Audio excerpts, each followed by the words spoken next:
अल्लाह ने सबसे पहले अपने नूर से अपने हबीब के नूर को पैदा किया और उस नूर के तवस्सुल से पूरी कायनात की तख्लीक फरमाई।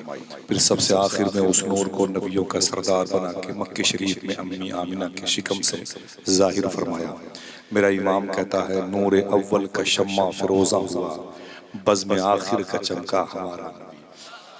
वो नबी जिसके कदम की बरकतें उस शहर में आई जहाँ के लोग पत्थर के, बातें पत्थर की, मिजाज पत्थर का, लहजे पत्थर के, माबूदाने बातिल पत्थर के, उनकी सोच पत्थर की, उनकी फिक्र, उनके ख्यालात पत्थर के, लेकिन हुजूर के कदम की बरकतें देखें। मेरा इमाम कहता है, सब चमक वाले उजलों में चमका किए, अंधे शीशों में चमका हमारा नबी।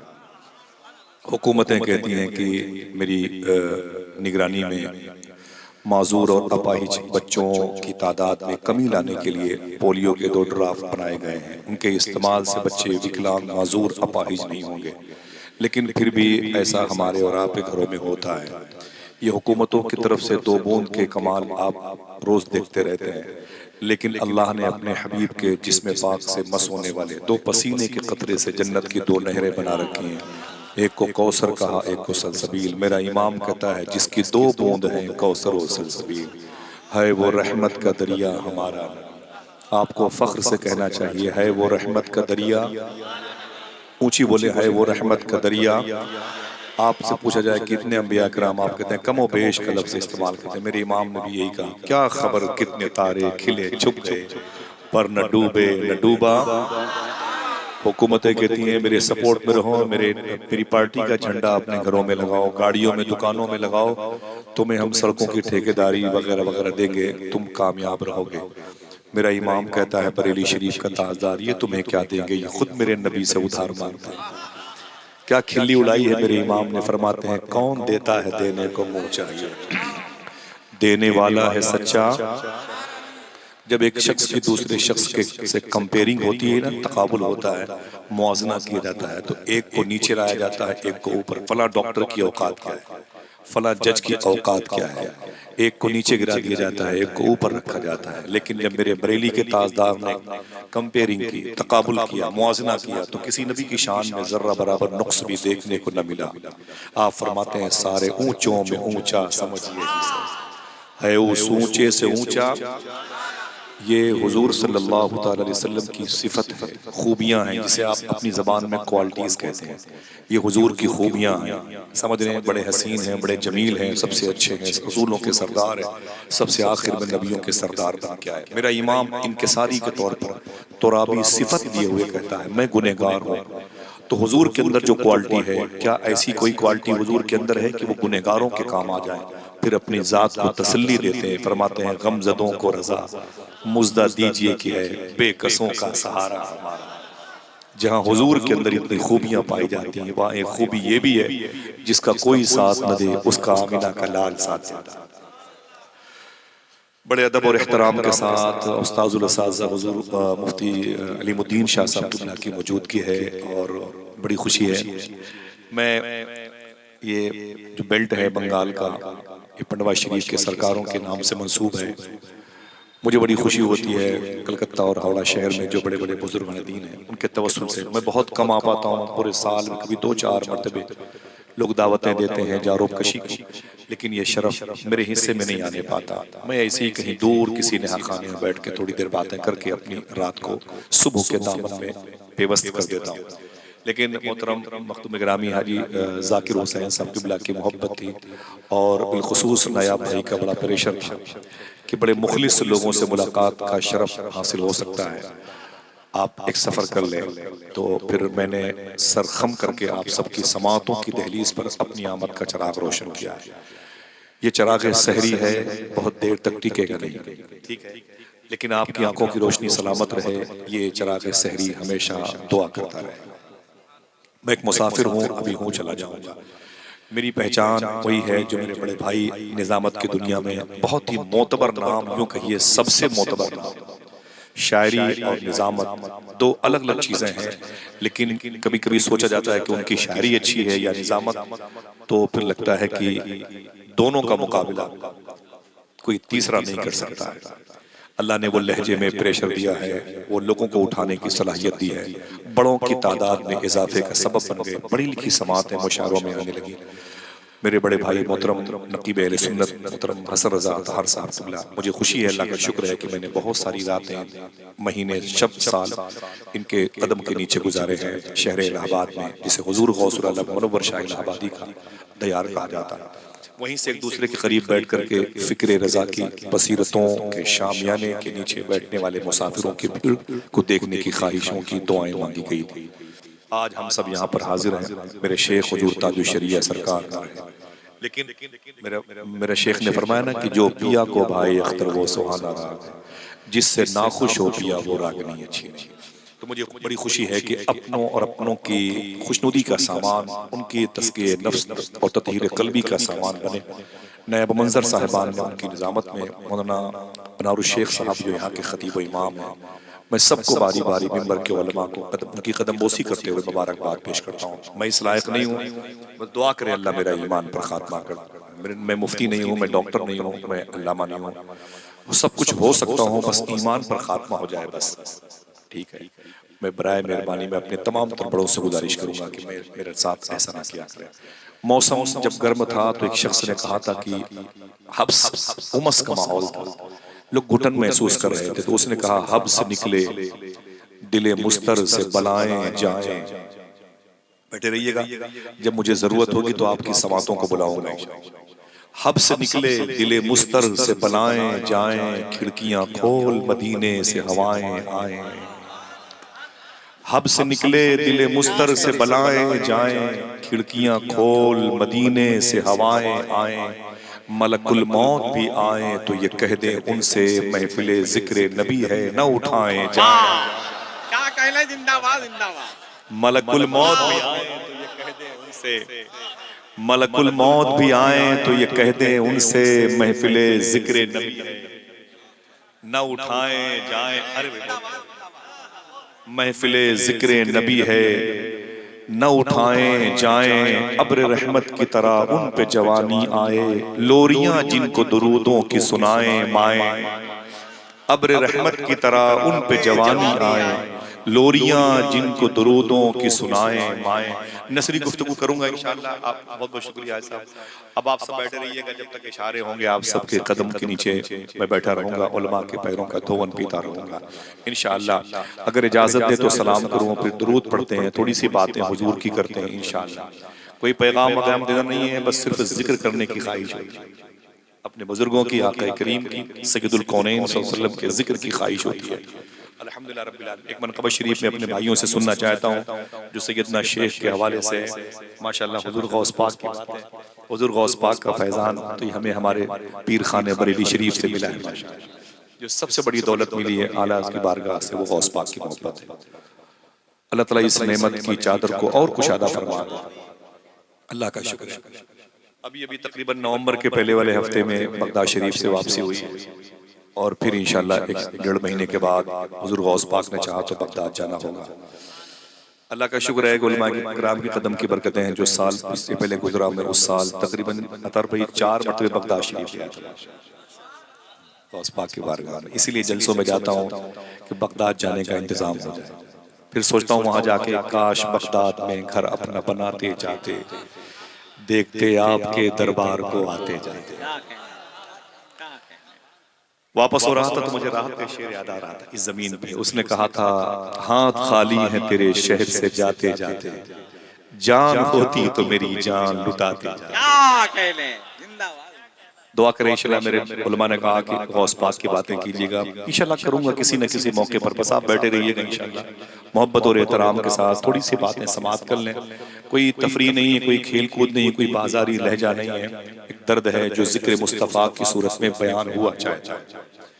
ठीक है, मैं सलाम करता हूँ, मेरे सलाम का जवाब दें, अस्सलामु अलैकुम व रहमतुल्लाहि व बरकातुहू। इसके बाद मिल करके दुरूद शरीफ पढ़ते हैं। दुरूद क्या है, दुरूद शरीफ क्या है, सुनिए आप। हदीस शरीफ में कि आका करीम सल्लल्लाहु ताला अलैहि वसल्लम अपनी उम्मत के लोगों का मैदान महशर में नाम लेके बुलाएंगे, यानी आपका इंशाअल्लाह अपनी उम्मत के लोगों का हुजूर नाम लेके बुलाएंगे, ऐ फलां इधर आ, ऐ फलां इधर आ। तो बताया जाता है कि जब वो हुजूर उसे बुलाएंगे तो वो हुजूर के पास जाएगा और कहेगा, आका आप मुझे पहचानते हैं, आप मेरा नाम जानते हैं? तो हुजूर फरमाएंगे, हाँ मैं तेरा नाम जानता हूँ। तो वो कहेगा, आका आप तो 1400 साल पहले आए थे और मैं 1400 साल के बाद बंगाल की जमीन पर आया था, आप मेरा नाम कैसे जानते हैं? तो हुजूर मुस्कुरा के फरमाएंगे, जब तू अपने घर में, शहर में, मजलिसों में मेरे नाम पर दुरूद पढ़ता था तो वो दुरूद जब फरिश्ते लेके आते थे तो तेरा नाम भी साथ में चला जाता। अल्लाह अकबर, अल्लाह। ये दुरूद की बरकत है जो तुम्हें हुजूरी के आदाब सिखाती है। आप दुरूद पढ़ के अपनी बीवी, अपने बच्चों की निगाह से छुप सकते हैं, लेकिन साहिब दुरूद की निगाह से नहीं छुप सकते। वासिफ अली वासिफ से पूछा गया, दुरूद पढ़ने की शर्त क्या है? सुनिएगा तवज्जो से। जिसका जहां दिल न लगे दिल छोड़ के चला जाए, ठीक है। पूछा गया कि दुरूद पढ़ने की शर्त क्या है? देखिए, तो वासिफ अली वासिफ फरमाते हैं, दुरूद पढ़ने की एक शर्त है। कितनी? कोई एक आदमी बोले, एक शर्त है। पूछा गया वो एक शर्त कौन सी है? तो वासिफ अली वासिफ फरमाते हैं, दुरूद पढ़ने की जो एक शर्त है वो ये है कि दुरूद पढ़ने वाला और जिस पर दुरूद पढ़ा जाए दोनों का जमाना एक होना चाहिए। समझ रहे हैं? ये शर्त। मैंने आपसे सलाम किया, मैं भी था और आप भी थे, दोनों थे कि नहीं थे? तो सलाम करने के लिए दो का होना जरूरी है, आपका भी और मेरा। ठीक, ऐसे ही दुरूद पढ़ने के लिए आपका भी होना जरूरी है और हुजूर का भी होना जरूरी है। कहा दुरूद पढ़ने की शर्त एक यही है कि जिसको दुरूद, जिसकी बारगाह में दुरूद पेश किया जाए उसका भी होना जरूरी है और दुरूद पढ़ने वाले का भी। उसने कहा तो इसका मतलब है कि हम दुरूद ना पढ़ें, इसलिए कि हम तो हुजूर के जमाने में नहीं थे। तो वासिफ साहब फरमाते, तुमने सच कहा, तुम हुजूर के जमाने में नहीं थे, लेकिन ये भी हकीकत है हुजूर तो तेरे जमाने में है। ये भी हकीकत है कि हुजूर तो तेरे जमाने में। कहा हुजूर इस जमाने में है, सबूत क्या है? कहा चांद चमकता है, यही इस बात का सबूत है कि हुजूर है। सूरज निकलता है, यही इस बात का सबूत है कि कोई है जिसकी वजह से निकलता है। बगैर किसी खंबे, बगैर किसी पिलर के अल्लाह ने आसमान को रोक रखा है, इसका मतलब कोई है जिसकी वजह से रोक रखा है। जमीन का बैलेंस कायम है, इसका मतलब कोई है जिसकी वजह से कायम है। पता चला हुजूर कायनात की जान है, बकौल फाजिल बरेलवी, जान है तो जहां। क्या कहा शायर ने? हट जाएं कर रसूल खुदा दरमियान से, लाखों बलाएं टूट पड़े आसमान। यही सवाल हुजूर सैयदी अशाह सूफी सुल्तान मियां शाह साहब क़िबला से किया गया, दुरूद पढ़ने का तरीका क्या? बैठे रहिए।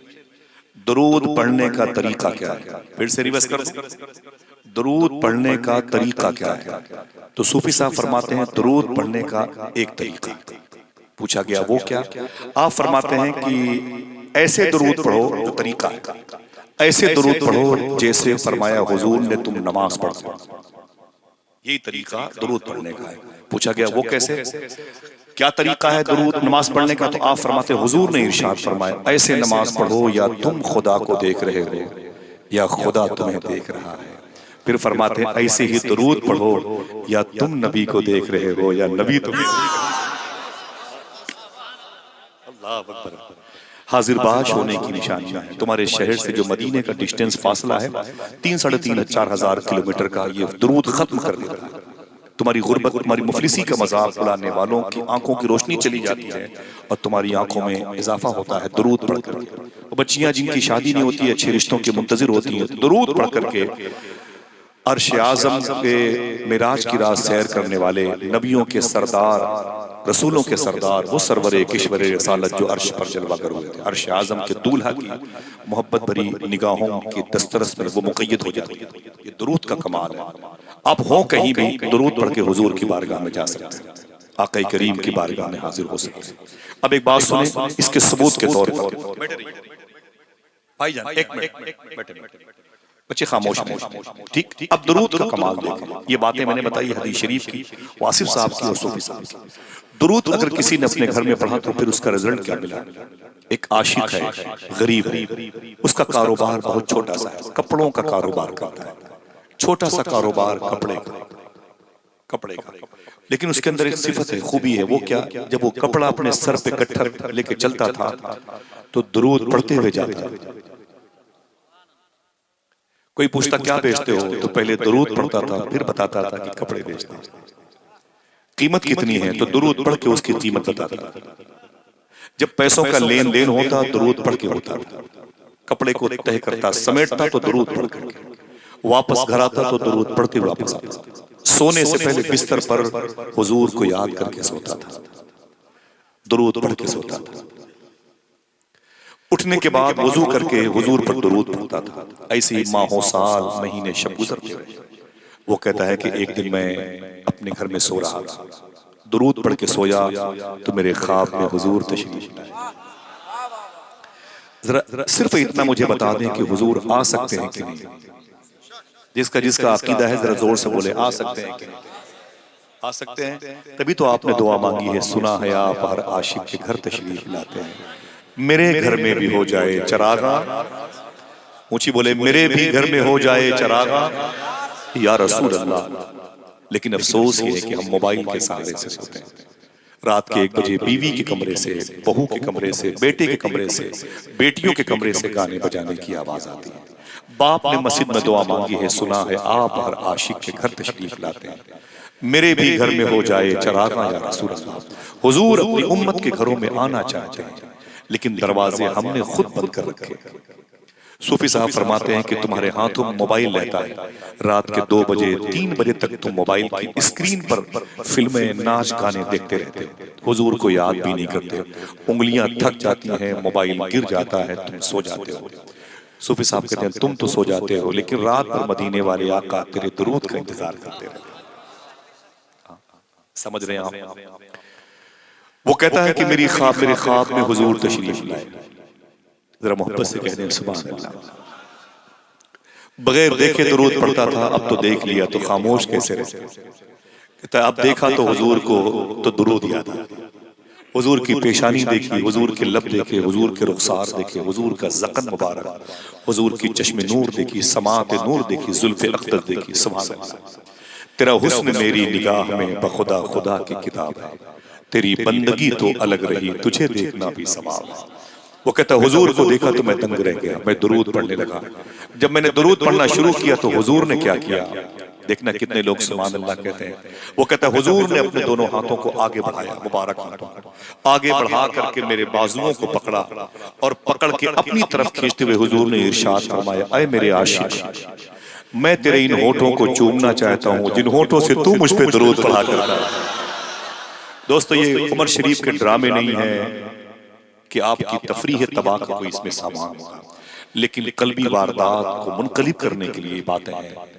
नहीं समझ में आएंगी, फिर भी आपको उसका जिक्र लज्जतें अता करेगा, आपको मिठास का एहसास होगा। समझ रहे हैं? नहीं समझ में आएगी फिर भी बैठे रहिएगा थोड़ी देर के लिए। हुजूर ने क्या फरमाया, मैं तेरे इन होठों को चूमना चाहता हूं जिन होठों से तू मुझ पर दुरूद पढ़ता है। वो कहता है मैं कांपने लगा। मैंने कहा ना ना ना हुजूर, मेरे होंठ बड़े गंदे हैं, मेरे होंठ नापाक हैं और आपके नूरी होंठ हैं, आपके काफूरी होंठ हैं। अगर कभी हुजूर का करम हो जाए, हुजूर नजर आ जाए, तो फिर आला हजरत से इजाजत लेके ये कह देना, पतली पतली गुले कुद्स की पत्तियां इन लबों की नजाकत पे। हाँ, वो कहता है कि हुजूर को देखा तो मैं कांपने लगा। मैंने कहा ना ना हुजूर, मेरे होठों को न चूमे। मेरे आका फरमाते नहीं, मैं तेरे होठों को चूमना चाहता हूं। वो कहता है मैं कांपने लगा। मैंने कहा जिब्रील को जगाना हुआ तो उन्होंने अपनी पेशानी आपके तलवे से मस की थी। आपका इतना बड़ा मर्तबा है, मेरे गुनाहगार होठों को आप न चूमे। हुजूर फरमाते ना ना, मैं तेरे इन होठों को चूमूंगा। वो कहता है मुझे लगा कि अब बस बस बस हुजूर के दोनों होंठ मेरे होंठ से लग जाएंगे। मुझे लगा अब हुजूर मेरे होठों को चूम लेंगे, तो मैंने अपना चेहरा घुमा लिया। जब मैंने अपना चेहरा घुमा लिया तो हुजूर के दोनों होंठ मेरे गाल पे चिपक गए। जब गाल पे चिपक गए तो ठंडक महसूस हुई। जब ठंडक महसूस हुई तो मेरी नींद खुल गई। नींद से बेदार हो गया, जाग गया। हुजूर ख्वाब में थे, जागा तो मैंने क्या देखा, मेरी झोपड़ी महक रही है। आप जब खुशबूदार सुन के हो सकते हैं तो वो खुशबूदार देख के क्यों नहीं हो सकते? समझ रहे हैं? वो कहता है मेरी झोपड़ी खुशबूदार थी मैंने शुक्र के सजदे किए। नमाज फजर के बाद जब मैं आगे बढ़ा ना तो गली में मेरे मोहल्ले के लोगों ने दौड़ा के पकड़ा, बोले ठहरना भाई ठहरना। मैंने कहा क्या बात है? लोगों ने कहा जरा ये बता, गरीब इंसान तेरे घर में खाने के लिए रोटियां नहीं है, पहनने के लिए कपड़े नहीं है, रहने के लिए मकान नहीं है, इतना कीमती इत्र तूने कहां से लगा दिया? उसने कहा मैंने कोई इत्र नहीं लगाया। कहा फिर ये जो खुशबू तेरे बदन से आ रही है, उसने रो के कहा जो खुशबू मेरे बदन से आ रही है ये मेरे बदन की खुशबू नहीं है, तो हुजूर के बदन की खुशबू मेरे बदन से आ रही है। कहा तुझे कैसे मिल गई? कहा दरूद पढ़ने की। क्या दिक्कत होती है आपको दरूद पढ़ने में? क्या बिगाड़ा है आपका किसी ने? क्या बिगाड़ा है? सूफिया ने जिनमें दरूद के फजाइल बयान किए, सब कुछ करते हो, हुजूर को याद नहीं करते हो। कब्र के चिराग का इंतजाम नहीं करते हो। मैदान महशर की रुसवाइयों के बीच में आपको इज्जत देने वाला कौन है? वही आमिना का लाल। दिल से दुआ करो, जब अपने कारोबार के लिए निकला करो तो बावजू निकला करो इंशाअल्लाह। समझ गए ना? जब घर से निकला करो तो वजू बना के निकला करो। बाइक पर बैठे तो दरूद पढ़ते हुए निकला करो इंशाअल्लाह। 10 मरतबे ही सही हुजूर को याद कर लिया करो। जिसने पूरी जिंदगी आपके आने से 1400 साल पहले आपको याद किया, उसको आप आने के बाद ऐसा भूले हैं? ये कौन सी मोहब्बत है भाई? दुआ करो कि ये दिल हुजूर की मोहब्बत का एटीएम बन जाए। आमीन कह दो। बड़े अदब और एहतराम के साथ दुरूद शरीफ आवाज़ बुलंद पढ़िएगा। थोड़ी सी बात करूंगा इंशाअल्लाह। अल्लाहुम्मा सल्ली अला सय्यिदना व शफीअना व नबियना व मौलाना नूरिका मुहम्मद व इत्रतिही व बारिक व सल्लिम बिअदद कुल्ल मालूम लक। मेरे आका सल्लल्लाहु अलैहि वसल्लम ने कुरान शरीफ की आयत तिलावत फरमाई, मुहम्मदुर रसूलुल्लाह, मुहम्मद अल्लाह के रसूल हैं। ऊंची बोले मोहम्मद अल्लाह के रसूल। सबकी आवाज आनी चाहिए, मोहम्मद अल्लाह के रसूल है।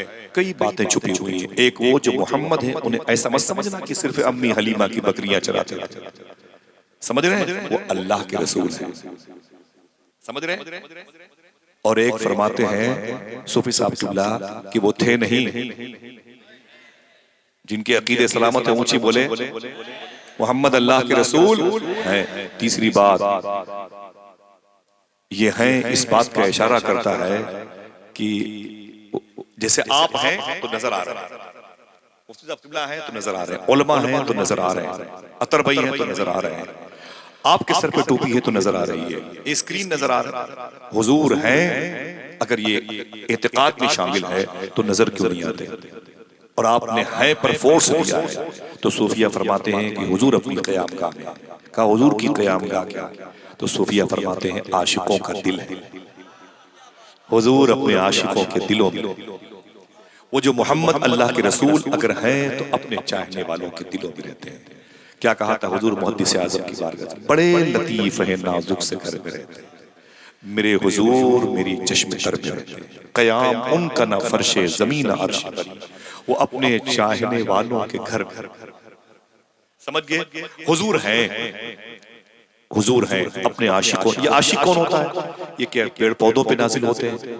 ये बारिश के कतरों में टपकते हैं, साथ साथ जमीन से निकलते हैं? आशिक कौन होते हैं? सुनिएगा तवज्जो से। ये मुबारक कबीले से दो अजीम रूहों के मिलने पर कभी कभी ये कर्म हो जाता है। जैसे बाबा फरीदुद्दीन गंज शकर ने कहा, मालूम कौन है?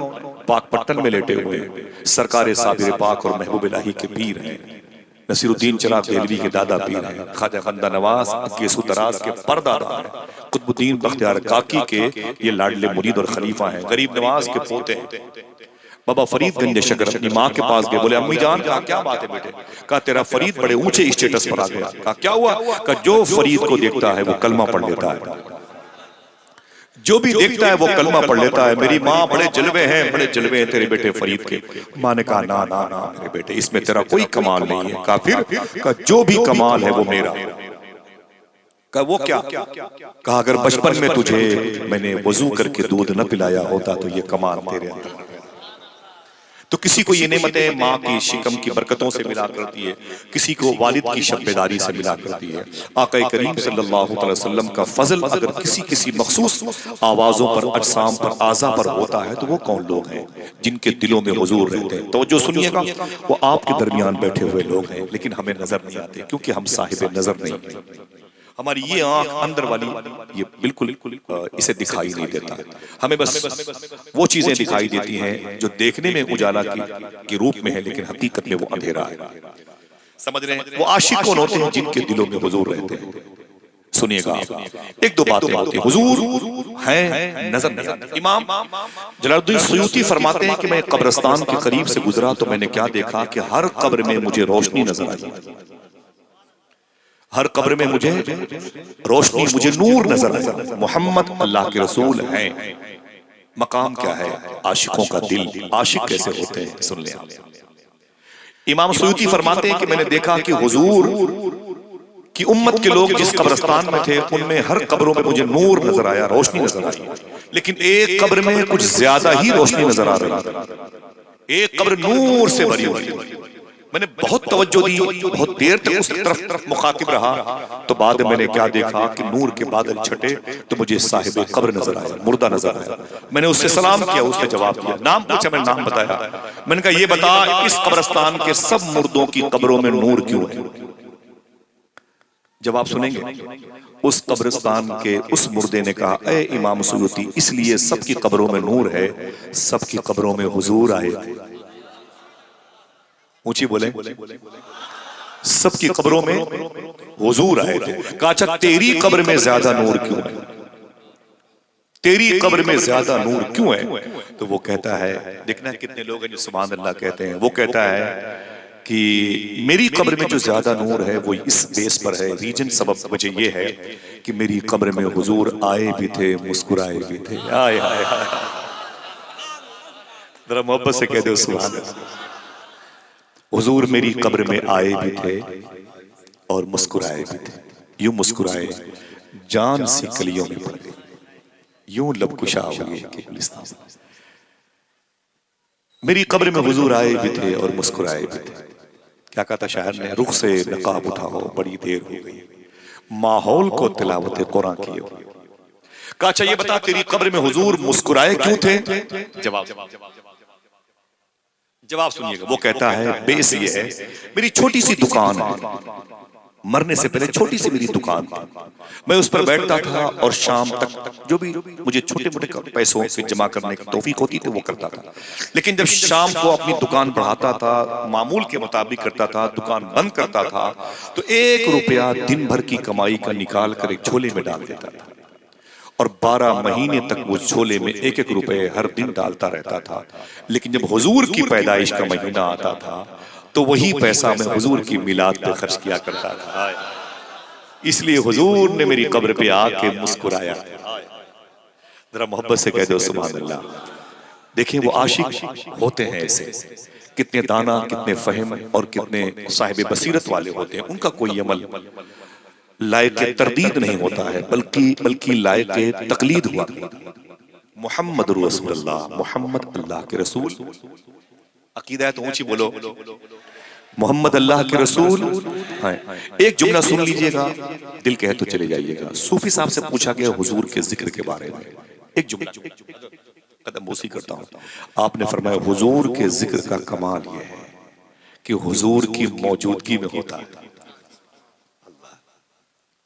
हुजूर के जिक्र का कमाल यह है, हुजूर की मौजूदगी में होता है। हुजूर होंगे तो जिक्र हुजूर होगा, जिक्र हुजूर होगा तो फिर हुजूर। न हम हो न आप, किसी की जरूरत नहीं है जिक्र हुजूर और हुजूर की मौजूदगी के लिए। जिक्र हुजूर हुजूर को बुला लेता है और हुजूर जहां होते हैं वहां जिक्र हुजूर। अब ये हम और आप पर करम हुआ है जो यहाँ पर आ गए हैं, और ये करम किन किन पर होता है? जिनके दिलों में हुजूर रहते हैं। वो सुने, अम्मी आमिना का लाल कैसा था कि जिसकी मोहब्बत लोगों के दिलों में पाई जाती है।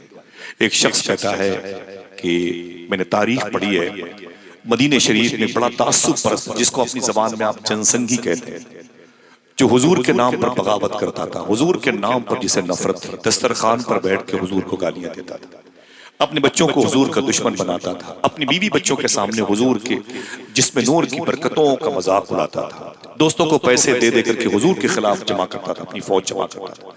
उसका काम यही था, हुजूर के खिलाफ महाजराई करना। उसका एक बेटा था 10, 15, 12 साल का। वो बेटा कहता है कि एक दिन मैं मदीने की गली से गुजर रहा था, इधर से मैं जा रहा था, उधर से हुजूर आ रहे थे। मैंने कभी हुजूर को देखा नहीं, जब हुजूर मुझे नजर आए तो मैं ठहर गया। वो कहता है कि जब मैंने हुजूर को देखा तो मेरी आंखें तंग रह गई। कभी ऐसी आंखें नहीं देखी, कभी ऐसी पेशानी नहीं देखी, कभी ऐसे लब नहीं देखे, कभी ऐसे रुखसार नहीं देखे। देखता भी कैसे, बनाने वाले ने दूसरा मोहम्मद बनाया ही। वो कहता है मैं दंग रह गया, ऐसी जुल्फे हुजूर की, मैं कैद हो गया उसमें। मैं करीब गया, मैंने कहा आप कौन हैं? तो हुजूर मुस्कुरा के फरमाते हैं यूं तो मैं आमिना का लाल हूं, लेकिन हकीकत में अल्लाह का रसूल हूं। कुरान मुझ पर नाजिल हुआ है, पत्थर के बुत ये सब झूठे हैं, फ्रॉड है, आखिरी रसूल हूं, अल्लाह एक है। वो कहता है कि मैं हुजूर को देखता रहा और हुजूर चले गए। जब हुजूर चले गए तो मेरे दिल में, मेरी आंखों के रास्ते से हुजूर की मोहब्बत का चिराग रोशन हो गया। बड़े तासुब परस्त घर से उसका ताल्लुक था। वो कहता है घर आया, दस्तरखान पर बाप ने हुजूर के खिलाफ बातें शुरू की, मेरा दिल टूट गया, मैं उठ के चला गया। बिस्तर पे जब सोने का वक्त आया तो हुजूर याद आया, चंद आंसू तकिए पे गिरे, मैं सो गया। आंख खुली तो मैं मदीने की गलियों से गुजरता रहा और हुजूर को देखने की कोशिश करता रहा। आहिस्ता आहिस्ता चुपके चुपके जब मैं हुजूर को देखता ना, तो फिर हुजूर की मोहब्बत मेरे दिल में और बैठती चली जाती थी, और बैठती चली जाती थी। मेरी गुफ्तगू सिर्फ बच्चों के लिए है, जवानों के लिए। बुजुर्गों को सारी बातें याद है, ऐसे बैठे रहे। जरा मोहब्बत से जहमत हो तो सुभान अल्लाह कहते हैं। वो यहूदी का बच्चा है, हम मुसलमानों के घरों में पैदा हुए, हमारी माँ बहनें घर के अर्ध बर्तन सब मुसलमान होने का दावा करते हैं। वो यहूदी का बच्चा, तासुब परस्त घराने से, कबीले से उसका ताल्लुक है, लेकिन हुजूर को देखा उसने तो दिल में हुजूर आ गए। वो जो मोहम्मद अल्लाह के रसूल, पता चला उसके दिल में। रातों को बिस्तर पे आता तो हुजूर को याद करके रोता था। शायर ने क्या कहा, या रसूल अल्लाह दिन तो हंस बोल के बच्चों की तरह बीत गए, रात आई तो तेरी याद में रोने लगे, सोने लगे। तड़पता रहता था अपने बिस्तर पे। जब ज्यादा तड़प पैदा हुई तो उसका असर जिस्म पे होने लगा, बीमार पड़ गया। जब बीमार पड़ गया ना, तो बाप ने बड़े बड़े हुक्मा, हकीम, मतलब तबीब, मुस्तशफा हॉस्पिटल के पास बड़ा इलाज किया, लेकिन मरज बढ़ता गया जो जो दवा की। समझ रहे हैं आप? वो बच्चा ठीक ना हुआ। ठीक कैसे होता? ये इश्क रसूल का मरज था। मेरे इमाम ने कहा था, इश्क तेरे सदके जलने से छुटे सस्ते, जो आग बुझा देगी वो आग लगाएगी। गालिब ने कहा था, ये इश्क नहीं आसान, बस इतना समझ लीजिए एक आग का दरिया है और डूब के जाना है। शायर ने कहा था, इश्क इंसान को कलंदर बू वली करता है, इश्क पागल नहीं पागल को वली करता है। ये हुजूर की मोहब्बत है। हुजूर जिसको रास आ जाए, रास आ जाए। वो बच्चा कहता है, मैं तड़पता रहा, मैं तड़पता रहा, यहाँ तक कि इतना बीमार हुआ कि लोगों को बता नहीं पाता था कि मैं बीमार तुम्हारा हूं, दवा मांग रहा हूं। आज हम जवान हो गए हैं, लेकिन हुजूर को याद नहीं करते। जुमा के दिन 2 रकात नमाज पढ़ के भाग जाते हैं। ये भी नहीं पूछते किसी से। खुतबे से पहले मौलाना अनवारुल शेख साहब ने आज तकरीर में क्या बयान किया, पूछते नहीं कि मुफ्ती साहब का मैसेज क्या था, कुछ नहीं। हमें 2 रकात से मतलब है। पता नहीं वजू करके सही तरीके से आए थे कि नहीं आए थे। कैसे हुजूर की मोहब्बत हमारे दिलों में पैदा होगी। आशिक लोग थे जिनके दिल में हुजूर रहते थे, चुपचाप बैठे हुए थे। किसी ने कहा सुनो तो, बोले चुप चुप। बोले क्या बात है? मुझे डिस्टर्ब न करो, अभी मैं हुजूर को याद कर रहा हूं। समझ रहे? आज हम तवज्जो ही नहीं देते हुजूर की तरफ। वो यहूदी का बच्चा, जनसंगी बाप का एक ऐसा बेटा जिसके दिल में हुजूर आ गए, आंखों के रास्ते से दिल में हुजूर आ गए। अभी उसने अपने मुसलमान होने का इजहार नहीं किया। क्या मतलब? इकरारुम बिल लिसान की मंजिल से नहीं गुजरा, लेकिन व तस्दीकुम बिल कल्ब की मंजिल से गुजर रहा। नहीं बताया किसी को ये जो आग लगी है मोहब्बत की, इसका बेस क्या है, इसका रीजन क्या है। वो तड़पता रहा, बहुत इलाज किया उसके बाप ने, लेकिन ठीक ना हुआ। साहिबो जरा सोचो, ये 10-12 साल का बच्चा हुजूर के चेहरे नूर में क्या देखा था। अल्लाह अकबर। इसका दिल टूट गया, चकनाचूर हो गया हुजूर की मोहब्बत में। इसकी फिक्र पर हुजूर गालिब आ गए। वो बच्चा कहता है, मैं बिस्तर पे चला गया। अब बिस्तर और मुझ में कोई फर्क न रहा। इस कदर बीमार हुआ, बाप को यकीन हो गया कि मेरा बेटा मर जाएगा, अब बचेगा नहीं, अब मेरा बेटा बचेगा नहीं, अब मर जाएगा। तो बाप अपने बेटे की चारपाई के पास आया, कहा, बेटे मैंने तेरा बड़ा इलाज किया है, शायद तू बच जा, लेकिन तू ठीक होने की पोजीशन में नहीं है, तू बचेगा नहीं, तू मर जाएगा। ऐ मेरे बेटे, तेरी आखिरी कोई ख्वाहिश हो तो मुझे बता दे। बच्चे ने रो के कहा, अब्बू मेरी आखिरी ख्वाहिश आप पूरी नहीं कर सकते, बाप ने कहा ना ना ना, बता तो सही तेरी आखिरी ख्वाहिश क्या है। अपनी ताकत से बढ़ करके तेरी आखिरी ख्वाहिश पूरी करने की सही करूंगा, कोशिश करूंगा। बच्चे ने कहा अब्बू नाराज ना हो तो बता दूं कि मेरी आखिरी ख्वाहिश क्या है। दिल है सीने में तो इसे रखिएगा संभाल कर। बाप ने कहा बोल मेरे बेटे तेरी आखिरी ख्वाहिश क्या है। बच्चे ने कहा अब्बू नाराज तो नहीं हो गए। कहा नहीं। बच्चे ने कहा देखना है कोई ऐसा आशिक जिसके दिल की आवाज पहुंचे। बच्चे ने कहा अब्बू मेरी आखिरी ख्वाहिश ये है कि मैं मरने से पहले एक मरतबे हुजूर को देखना चाहता।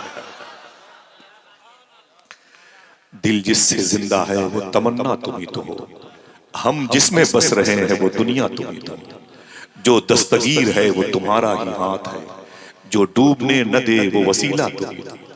हमारे पास क्या है, सब तो हुजूर, सब कुछ तो हुजूर है। जब इतना सुना तो बाप नाराज हो गया। ओफो तू मुसलमानों के नबी से मोहब्बत करता है। बेटा कहता है अब्बू बहस का वक्त नहीं है, रूह निकल जाएगी, हुजूर को बुला दीजिए।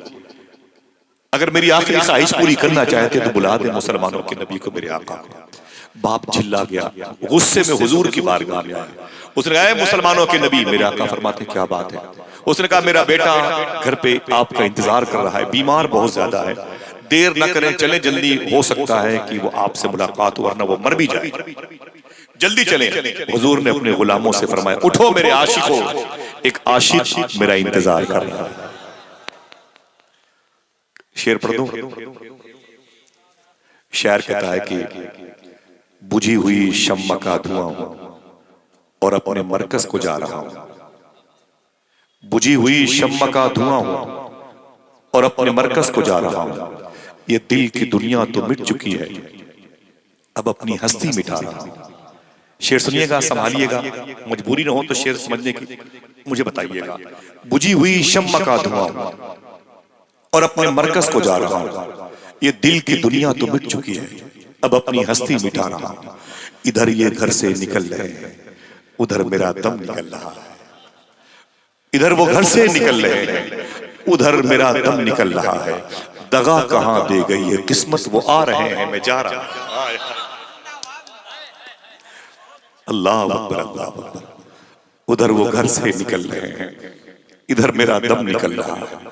दगा कहां दे गई है किस्मत, वो आ रहे हैं मैं जा रहा हूं। हुजूर फरमाते चलो मेरे आशिकों, मेरे आशिक के पास। हुजूर तशरीफ लाए जब उसके घर में ना, कहाँ है वो? बाप ने कहा अंदर आए। हुजूर जब अंदर आए तो वो बच्चा मरीज, थोड़ी सांसों का मौता वक्त लिए हुए। जब उसने अपने घर में हुजूर को देखा तड़प गया। क्यों? वो आए घर में हमारे खुदा की कुदरत है, कभी हम उनको कभी अपने घर को देखते। हुजूर को देखा तो रोने लगा, आंखें भर आई, अश्क बार।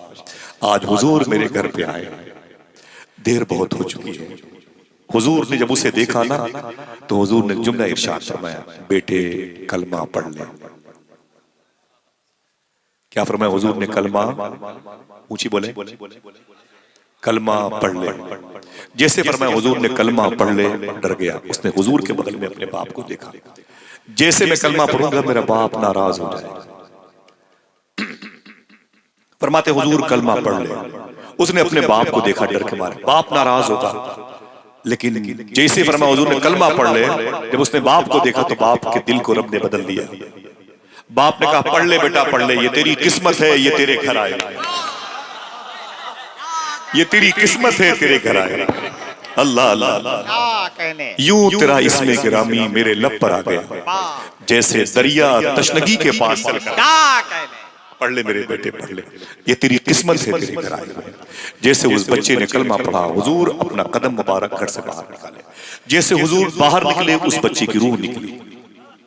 पहले कहा गया था उधर वो घर से निकल रहे हैं, इधर मेरा दम निकल रहा है। दगा कहां दे गई है किस्मत, वो आ रहे हैं मैं जा रहा हूं। जैसे हुजूर बाहर निकले उसकी रूह निकली। बाप दौड़ा, आए मुसलमानों के नबी मेरा बेटा मेरे काम का नहीं, उसे ले जाएं, अपने मजहब के मुताबिक उसके कफन दफन का इंतजाम करें। मेरे आका पलटे अपने गुलामों को लेके, फरमाते ऐ मेरे गुलामों उठा लो मेरे आशिक को। देखना कोई है जो सुभान अल्लाह। मेरे आका फरमाते हैं इसके कफन का इंतजाम मैं करूंगा, इसके गुस्ल का इंतजाम मैं करूंगा, इसकी नमाज जनाजा मैं पढ़ाऊंगा। अल्लाह अकबर। अगर किसी ने हुजूर से ऐसा इश्क किया कि ऐलान कर दिया मुरहार सिंगार तुम्हीं से है, बगियन में बहार तुम्हीं से है, तो हुजूर की तरफ से भी करम नवाजी हुई है।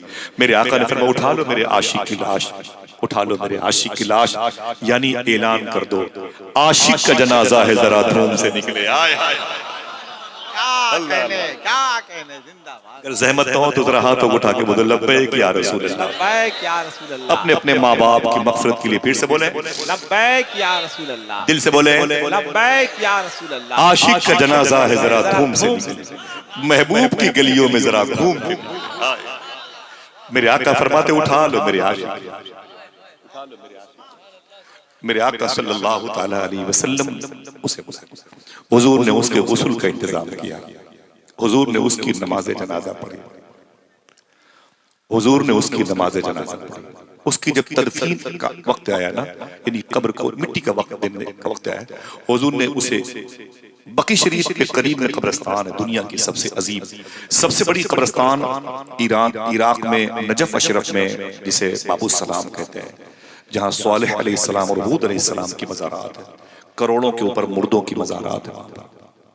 बड़ी रातें मैंने गुजारी है। इस नवंबर में मैंने 4 रात उसी शहर में गुजारी जो नवंबर चल रहा है, नजफ अशरफ मौला अली के शहर में, अल्हम्दुलिल्लाह रब्बिल। लेकिन दुनिया की सबसे बड़ी अजीम कब्रिस्तान अगर कोई है तो बकी शरीफ।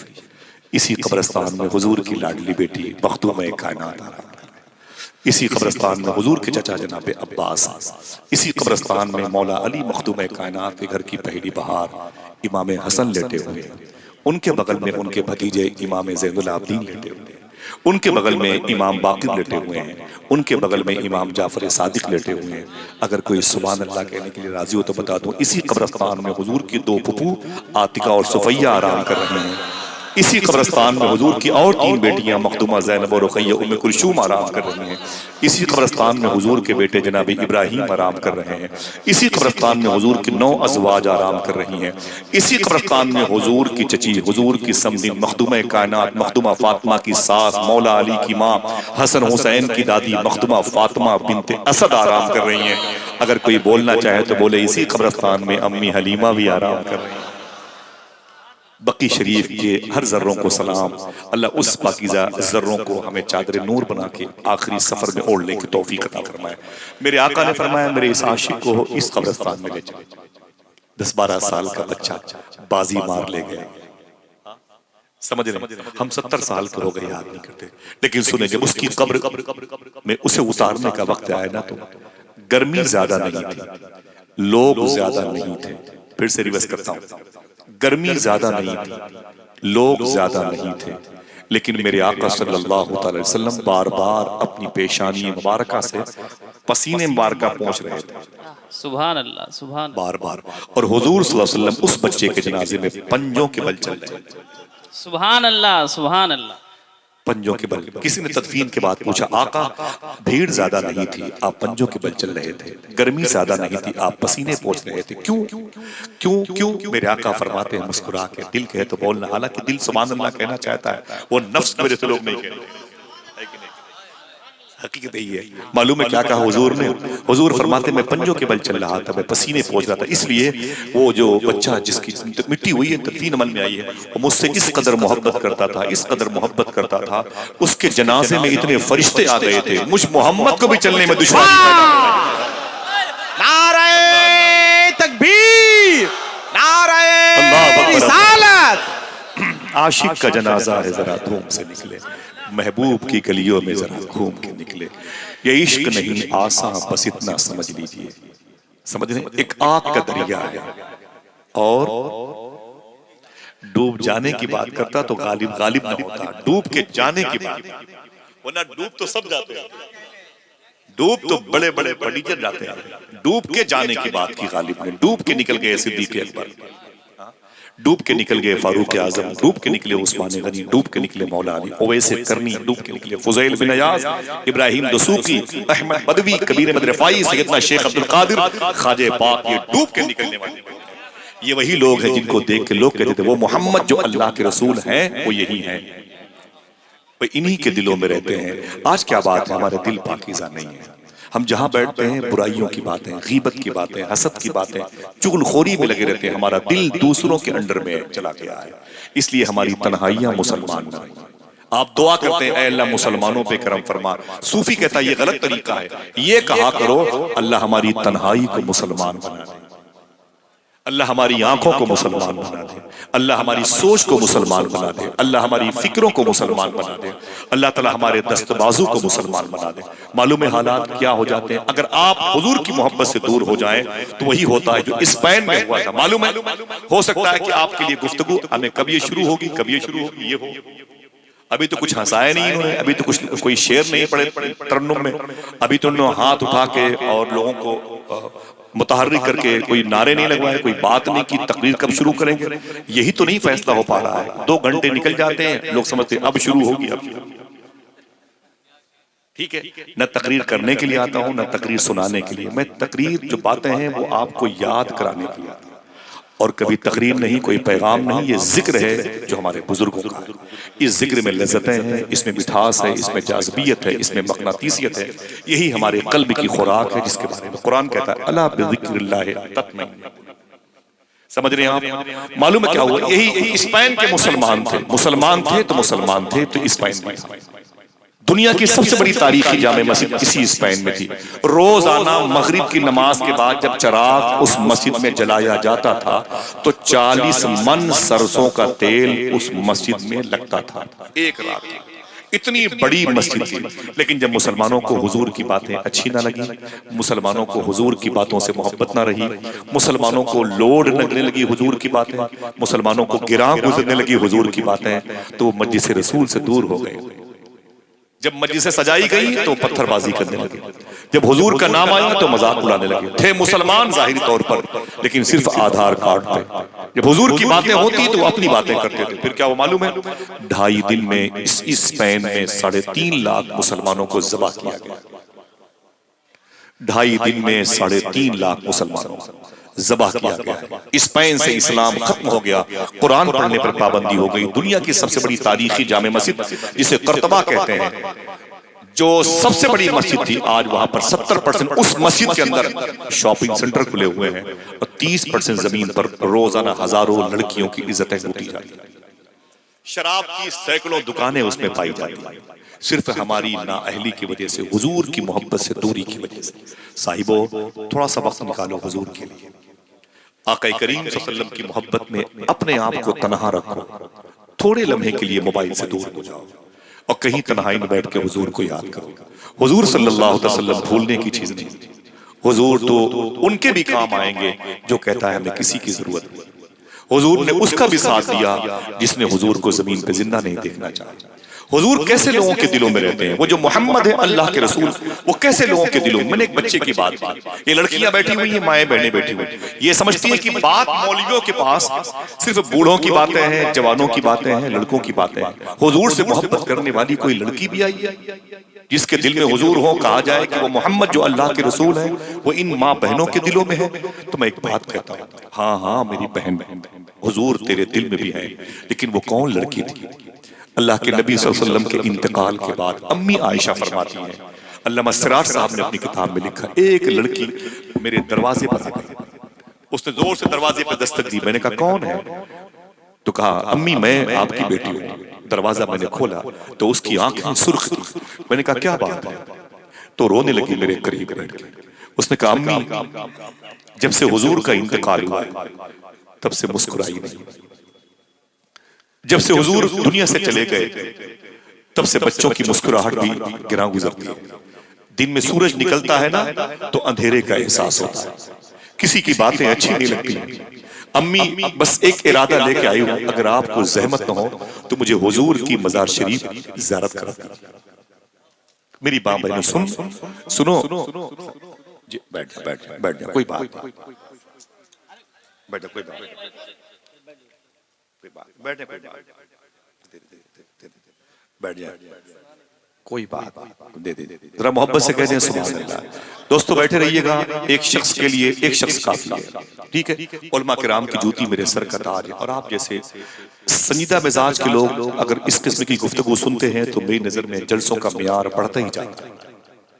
अल्लाह ताला आपको सलामत रखे, आमीन कह दो, हाथों को उठा के आमीन कह दो, तवज्जो दे। बहुत बहुत शुक्रिया आपका, मुझे बड़ा अच्छा लगा। मैंने सोचा भी नहीं था कि जबान के एतबार से बड़ा फर्क है और आपकी ये जबान नहीं है, मैं आपके कदमों के नीचे बहुत देर तक नहीं बैठ पाऊंगा, लेकिन आप जिस तरीके से बैठे हुए हैं इसका मतलब है कि हुजूर की निगाह में है, आप हुजूर की बारगाह में हुजूरी का शरफ आए हुए। सुन ले, आज देख ले, कल खुदा की कसम मैदान महशर में इसका बेनिफिट आपको मिलेगा। वो लड़की कहती है अम्मी, अम्मी आयशा से, हुजूर की बीवी से, मुझे बस हुजूर का रोजा दिखा दीजिए, मुझे दरबार मुस्तफा दिखा दीजिए, मैं हुजूर के रोजे को देखना चाहती हूँ। लड़कियां भी हुजूर से मोहब्बत करती हैं, और जो लड़के आजकल मजलिसों में आके हंसते ही नहीं, इल्म नहीं है फलस्तीन में क्या हो रहा है। फलस्तीन के 10 साल के बच्चे से पूछा गया, सुन मेरे भाई, पूछा गया कि बड़े होके क्या बनेंगे? उसने मुस्कुरा के कहा, मियां ये सवाल किसी और से करो, इसराइली बच्चों से करो, हम बैतुल मुकद्दस के मुहाफिज हैं, हमारी उम्र 10 साल की है, तुम हमसे पूछते हो बड़े होके क्या बनोगे? हम वो खुशनसीब हैं जो बड़े होने से पहले ही शहीद हो जाया करते हैं। किसी ने कहा कि तेरा साथ तो दुनिया देने से रही, कोई तेरा सपोर्ट नहीं करता। तो फलस्तीनी बच्चे ने कहा, मुझे किसी के सपोर्ट की जरूरत होती तो मैं भी अरब में पैदा हुआ होता, मैं भी हिंद में पाकिस्तान में पैदा हुआ होता, मुझे किसी की जरूरत नहीं है, मेरी मदद के लिए मेरा अल्लाह। समझ रहे?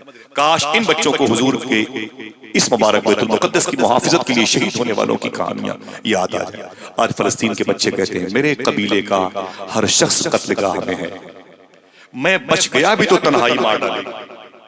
समझ रहे आप? आज की आपके लिए हंसी का सामान है, लेकिन रोज कुरान को टिश्यू पेपर बनाया जा रहा है।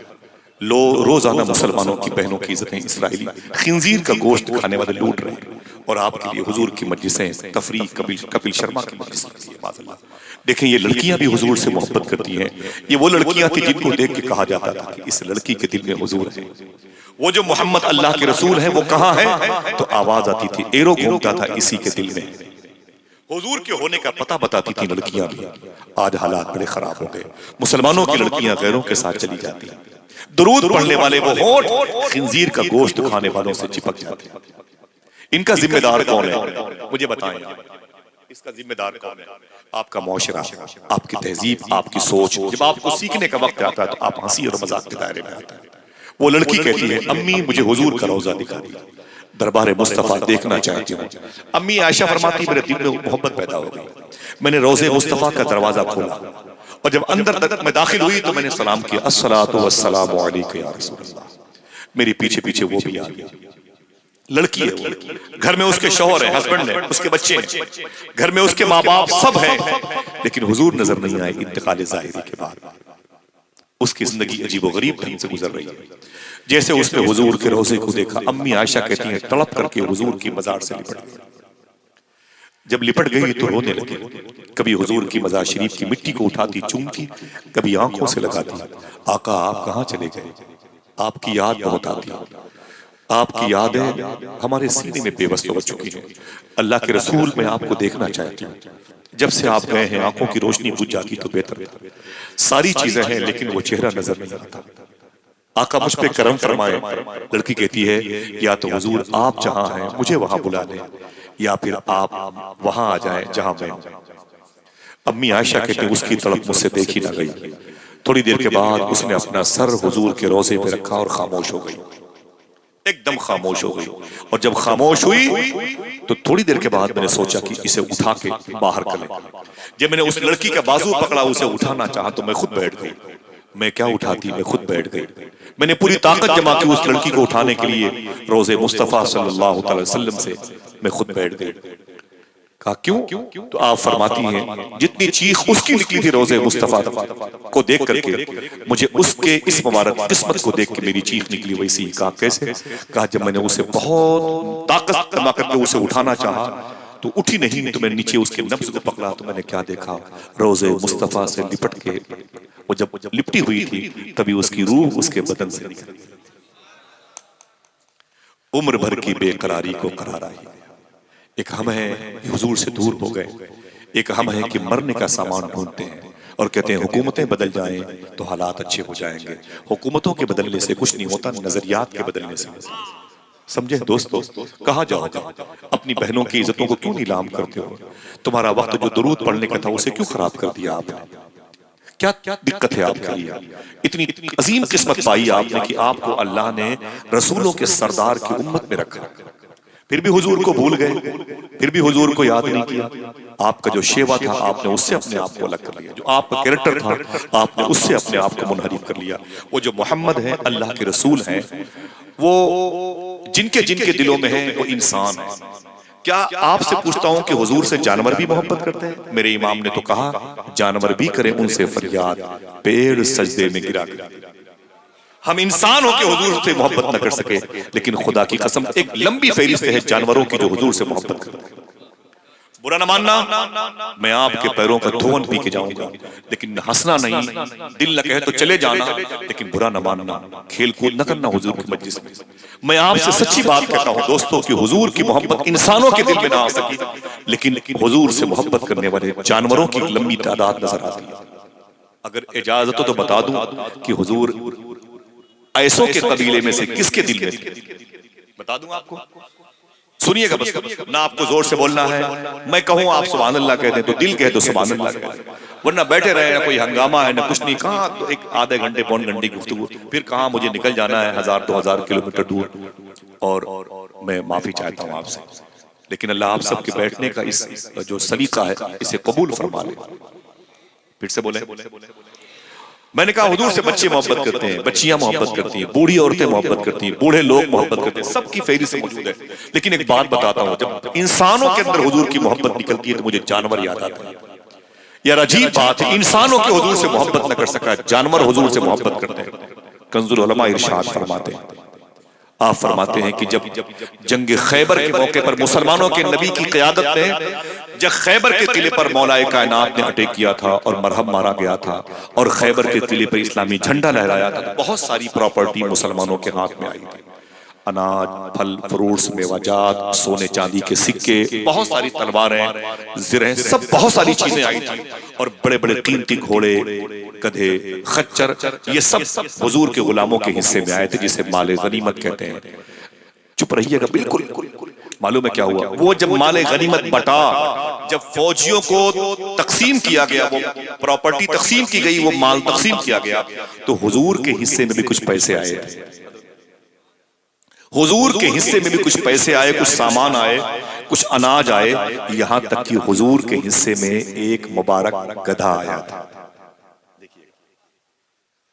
हुजूर के हिस्से में एक जानवर आया था, एक गधा आया था। सुनिएगा, गधे का लफ्ज़ है, आज के दौर में बड़ी बड़ी गाड़ियां हैं, लेकिन पहले ये गधे, ये खच्चर, ये घोड़े, ऊंटनी, ऊंट, यही इन सवारियों की जगह पे थे। हुजूर के हिस्से में जैसे वो गधा आया ना, मालूम है क्या हुआ? जैसे उस गधे ने हुजूर को देखा, उसकी आंखों से आंसू निकलने लगे। सुने आप, हदीस शरीफ, वो गधे की आंख में आंसू। हुजूर ने उसे देखा तो करीब बढ़ाया, इधर वो गधा करीब आया। हम इंसान हो गए, अशरफुल मखलूकात हो गए, कुत्तों से बदतर हमारी जिंदगी है। अपनी नशिस्तें हुजूर के जिक्र से मामरा, हुजूर की बातों से दूर सजाते हैं। ऐसी जगह बैठते हैं जहां हुजूर याद ना आए। अल्लाह अकबर। और वो गधा, हुजूर फरमाया इधर, वो गधा करीब आया। हुजूर ने फरमाया कि अपने बारे में कुछ बता। देखना कितने लोग हैं जो उसकी बातों को गौर से सुनते हैं। वो गधा कहता है कि ऐ रसूलों के सरदार, मेरे जो बाप, बाप के बाप, बाप के बाप, मेरी जो मेरे पुरखे थे ना, उनकी नस्ल में 60 गधे आए हैं। कितने? ऊंची बोले, 60 गधे गुजरे हैं, 60, समझ रहे हैं? और ये वो 60 गधे हैं। देखना है कोई सुभान अल्लाह कहता है कि नहीं कहता। इन सब की पीठ पर किसी न किसी ने नबी ने सवारी जरूर फरमाई। सबकी पुष्ट पर किसी न किसी नबी ने सवारी जरूर फरमाई। सुभान अल्लाह। हुजूर फरमाते हैं और तेरी पीठ पर? वो कहता है हुजूर बस आपकी बारी है। जरा मोहब्बत से कहते हो सुभान अल्लाह। अच्छा अपने बारे में बता। अब तो वो कहता है कि उस नस्ल का मैं आखिरी गधा हूं, मैं उस नस्ल का आखिरी गधा हूं। और फिर कहता है और हुजूर आप रसूलों में आखिरी हैं। आप रसूलों में आखिरी। अल्लाह अकबर। मेरे आका फरमाते अपने बारे में कुछ बता। तो वो कहता है कि मैं पैदा हुआ था तो मुझे एक साहब ने लिया और मेरी परवरिश की नशोनुमा हुई, मुझे पढ़ाया गया, मैं बड़ा हुआ, ताकत और कुव्वत आई तो एक यहूदी था, मुझे पाल पोस के बड़ा किया था। मैं ताकतवर हो गया था तो मेरी पीठ पर बैठना चाहता था। 59 जो मेरे बाप के बाप अजदाद अमजाद गुजरे, पुरखे गुजरे, उनकी पीठ पर सिवाय नबी के कोई न बैठा था। अब ये यहूदी मेरी पीठ पर बैठना चाहता। जब वो मेरी पीठ पर बैठना चाहता था, तैयारी करके आया, जैसे वो बैठने की कोशिश की, मैंने अपने आप को हटा दिया, वो जमीन पर गिर पड़ा। जब जमीन पर गिर पड़ा तो उसने फिर तैयारी की, फिर मेरी पीठ पर बैठने की कोशिश की, फिर मैं हट गया, फिर जमीन पर गिर पड़ा, फिर बैठने की कोशिश की, फिर हट गया, फिर जमीन पर गिर पड़ा। वो कहता है हुजूर उसने मुझे मारा, उसने मुझे खूंटी में बांध दिया, बहुत मारा, कई दिनों तक मुझे खाना न दिया। फरमाते हुजूर फिर वो कहता मैं भूख बर्दाश्त करता रहा, लेकिन अपनी पुश्त की इस्मत का सौदा नहीं किया, अपनी पीठ की इज्जत मैंने नीलाम नहीं की। ये पुश्त मैंने सिर्फ आपके लिए रखा संभाल करके। भूखा था हुजूर, मुझे याद है, मैं मार खाता था, जख्मी हो जाता था, लेकिन मैंने उफ तक न की। मैंने कहा मेरे मौला मैं मर जाऊं लेकिन मेरी पुश्त की इज्जतों को सलामत रख, ये पुश्त तेरे हबीब के लिए है मेरे मौला, इसे बचा के। वो कहता है कि मैं मार खाता रहा, बर्दाश्त करता रहा, लेकिन उसे बैठने न दिया। थक के ऊब के उसने एक फौजी के हाथ मुझे पेश दिया। कहा फिर वो बिकते बिकते फिर मैं इस खैबर के किले में आ गया और आपके गुलामों ने जंग जीत ली तो मैं बटा, और बटने के बाद आपके हिस्से में आ गया। हुजूर फरमाते हैं तेरा नाम क्या है? उसने कहा याफूर नाम है। क्या नाम है? याफूर नाम है, ये आइन फेवार है, याफूर नाम है। हदीस शरीफ में जुमला है, हुजूर फरमाते हैं ये बता क्या तू चाहता है कि तेरी नस्ल आगे बढ़े? समझ रहे हैं? हुजूर फरमाते हैं क्या तू चाहता है कि तेरी नस्ल आगे बढ़े? उसने कहा ना ना ना ना। कहा क्यों? कहा जब आप आखिरी रसूल हैं तो मैं भी आखिरी गुलाम बनना चाहता हूं। हुजूर ने अपना सामान रखा, उसे मदीने शरीफ लेके आए। सुभान अल्लाह। मालूम है हुजूर उस पर सवारी फरमाते थे, हुजूर उस गधे पर सवारी फरमाते थे। यही नहीं, जब हुजूर अपने घर वापस आते मदीने शरीफ में, उसके पुश्त से सामान उतार करके हुजूर जब अपने घर में अपने गुलामों के जरिए रखवाते तो उस मुबारक गधे से मालूम क्या कहते? उसके कान के पास खड़े थे, सुन मदीने में मेरे गुलाम हैं, उनका नाम है तलहा, जाके उनसे कह दो कि तुझे हुजूर बुला रहे हैं। फिर से रिवर्स कर दूं, हुजूर उस गधे के कान के पास खड़े होकर बोलते हो मदीने में मेरा गुलाम है, उसका नाम फला है, जाके उससे कह दो तुझे हुजूर बुला रहे हैं।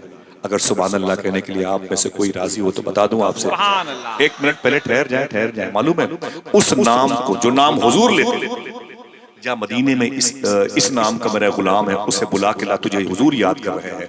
सुने आप, उस नाम के कई गुलाम हुजूर के सहाबी मदीने में होते, लेकिन वो गधा उसी सहाबी के हाथ था जिस सहाबी को हुजूर बुलाना चाहते हैं। सुभान अल्लाह, अल्लाह अल्लाह अकबर। दिल जिससे जिंदा है वो तमन्ना तुम ही तो हो, हम जिसमें बस रहे हैं वो दुनिया तुम ही तो हो, जो दस्तगीर है वो तुम्हारा ही हाथ है, जो डूबने न दे वो वसीला तुम।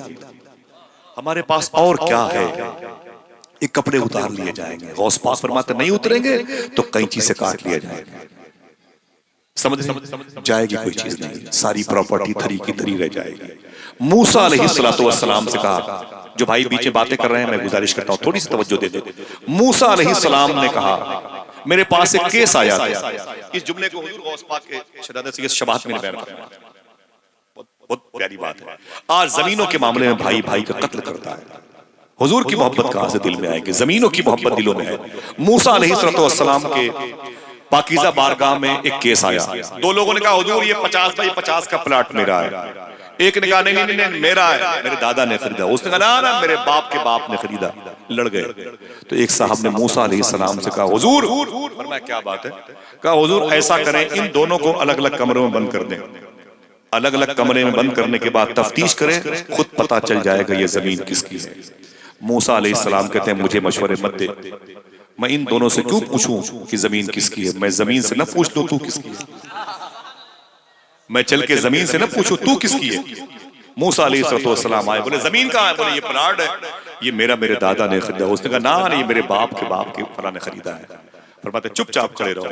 मूसा अलैहिस्सलाम ने उस जमीन से पूछा, उस जमीन से ये कहता है ये मेरी जमीन है, ये कहता है ये मेरी जमीन। ऐ जमीन तू बता तू किसकी है। समझ के बैठते हैं, हर चीज समझते हैं तो जुमला भी समझ सकते हैं। ठीक है, ऐ जमीन ये बता तू किसकी है, इसकी है कि इसकी है। जमीन से आवाज आई, ऐ मूसा कलीमुल्लाह, न मैं इसकी हूं न मैं इसकी हूं। दोनों झूठ बोलते हैं, ये दोनों मेरे हैं।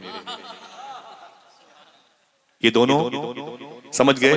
डॉक्टर अब्दुल जलील बुरहानपुरी ने कहा था, तालिबे सुबह तरफ मेरे हैं, जिसको मेरी है तलब मेरे हैं। सब ये कहते हैं हमारी है जमीन, और जमी कहती है सब मेरे। झूठ बोल के पैसे कमाएगा, दिल में इश्क रसूल कहां से पैदा। हराम खा के अपने बच्चों को पालने की रवायत बन गई है। पूछो ये क्या करते हो, तो कहते हैं हुजूर महंगाई बहुत है, अगर हराम नहीं खिलाऊंगा तो बच्चों को पाल नहीं पाऊंगा। तू बच्चों को पालेगा। सुलेमान अलैहिस्सलाम ने कहा था, मेरे मौला इतनी बड़ी दुनिया है, तू अपनी मखलूक को, बंदों को पालता कैसे।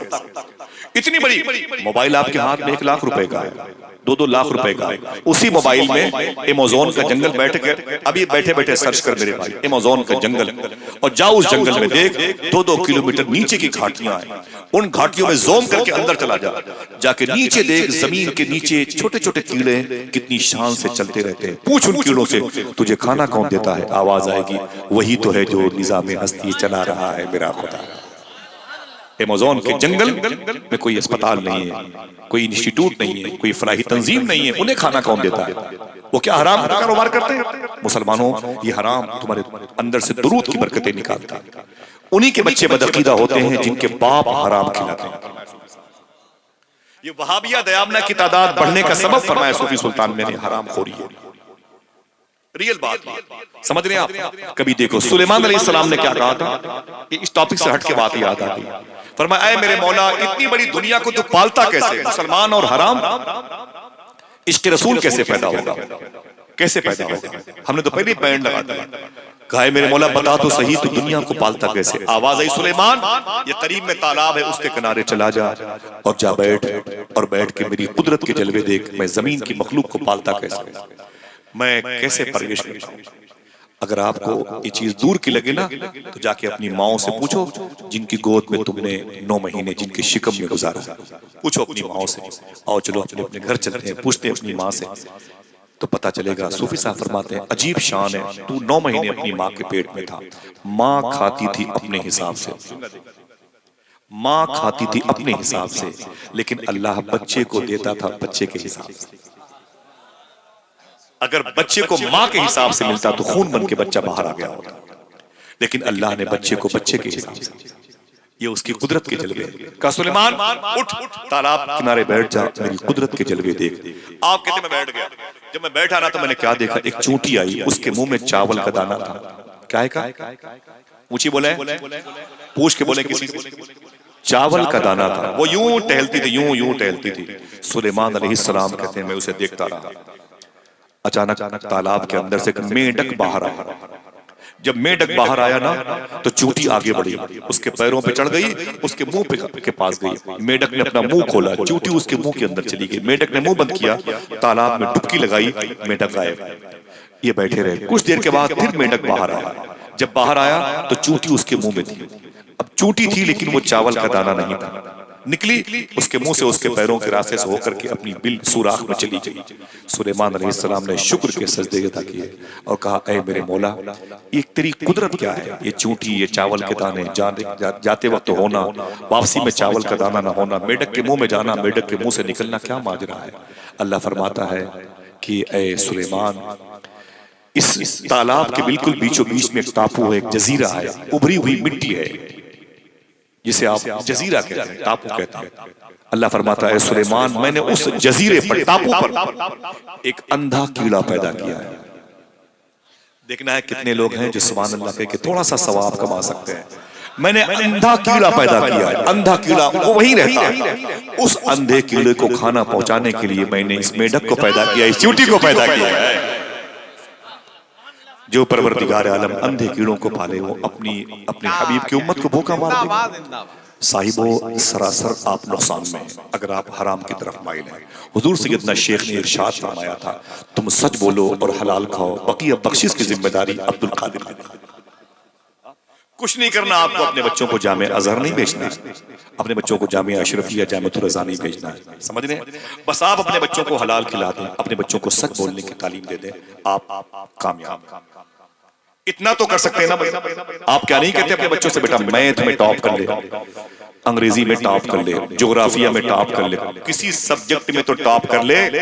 फरमाते सूफी साहब किबला अपने बच्चे से कभी ये भी कह दिया कर, ऐ मेरे बच्चे सच बोलने में भी टॉप कर ले, दुनिया में साल दे।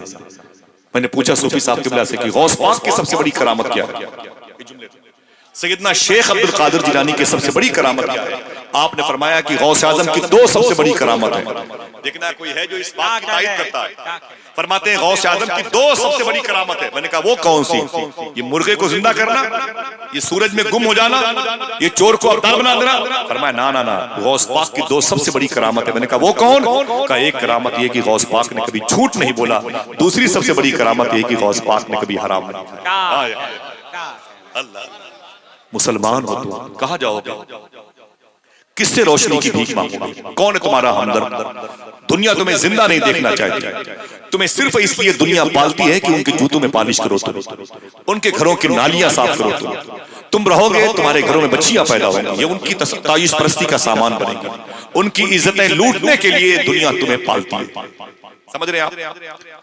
समझ रहे हैं आप अपने आप को संभालो हुजूर की मोहब्बत के लिए, हुजूर के इश्क के लिए अपने आप को तैयार। जो पीछे बैठे भाई बैठ जाएं, बेटा बैठ जा, बैठ जाओ, बैठ जाएं, बैठ जाएं। अच्छा नहीं लग रहा है क्या? बैठ जाएं जी, बैठ जाएं, बैठ जाएं, कोई दिक्कत नहीं, ठीक है, होता रहता है। अल्लाह ताला इन बच्चों पर खुश सलीकी की बारिश बरसाए और मुअद्दब बना दे। समझ रहे हैं आप? कहते हैं कि हम हराम नहीं खाएंगे तो काम कैसे चलेगा? हुजूर की मोहब्बत के लिए सबसे बुनियादी चीज है कि हलाल खाओ। हाथों को उठा के बोलो इंशाअल्लाह। मत आना किसी जलसे में, मत आया करो भाई ये 100-200 रुपए का ये 2 लीटर तेल पेट्रोल भरा के कहाँ जाते हो, गाड़ियां लड़ जाती हैं, आप थके मांदे लोग, कल कारोबार नहीं, क्या मतलब जलसे जुलूस में जाने का? आप हम भी अपने मोहल्ले में कहीं मिलाप पढ़ लिया करें क्या? एक जलसा पूरी जिंदगी में, एक जलसे में जाया करो, लेकिन फिर पूरी जिंदगी हराम न खाया करो। क्या दिक्कत है इसमें? परेशानी किस बात की है? इतना भी नहीं कर सकते? लोग फख्र से कहते हैं हमें आसिफ भाई मैं अगर हराम नहीं खाऊंगा तो बच्चों को कैसे पालूंगा? मैं बताऊं बच्चों को कैसे पाला जाता? इमाम अब्दुल्ला याफई ने एक बात कही है, अगर तकलीफ ना हो तो हाथों को उठा के बोल दो लब्बैक या रसूल अल्लाह। ऊंची बोले लब्बैक या रसूल अल्लाह। सुनिएगा मेरी बात। इमाम अब्दुल्ला याफई फरमाते हैं अपनी किताब में, किताब मेरे घर पे रखी है, एक साहब की 4 बेटियां थी। कितनी? ऊंची बोले। बैठे जो बहुत पीछे बैठे हुए उनकी आवाजें ज्यादा थी। मैं अपने भाइयों से हाथ जोड़ता हूँ, खेल कूद ना करें, और कोई हो तो नाराज होता, मैं कैसे नाराज हूँ? आपका मुझ पर एहसान है, मुझ पर एहसान है, आप मेरी बात को सुन रहे हैं।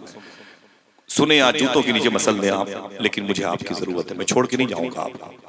समझ रहे हैं आप कुछ भी किसी भी तरीके से बैठे, लेकिन मेरे लिए ये बुजुर्गों की मौजूदगी, ये मोहब्बतें काफी। अल्लाह सबके माँ बाप की मगफिरत फरमा दे। आमीन बोलो, हाथों को उठा के आमीन बोलो।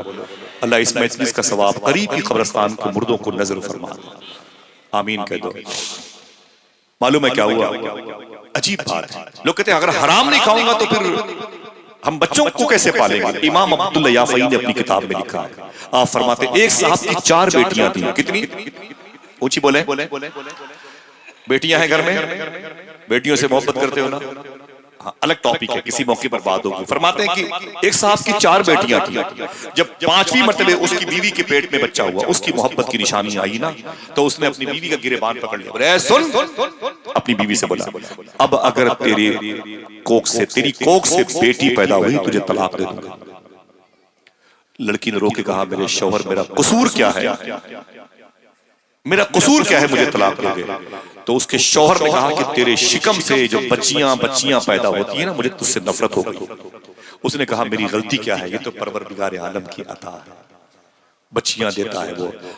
मर्द ने कहा कि तेरा कसूर ये है कि कोख तेरी है, इसलिए तुझसे मुझे नफरत है, खबरदार अब अगर बेटी पैदा हुई तुझे तलाक दे दूंगा। कहा कोई बात नहीं। लड़की अपने जिस्म में, अपने पेट पर उस बोझ को बर्दाश्त करती रही। 9 महीने के बाद अचानक डिलीवरी से पहले शौहर ने कहा सफर पे चलना है। उसने कहा चले।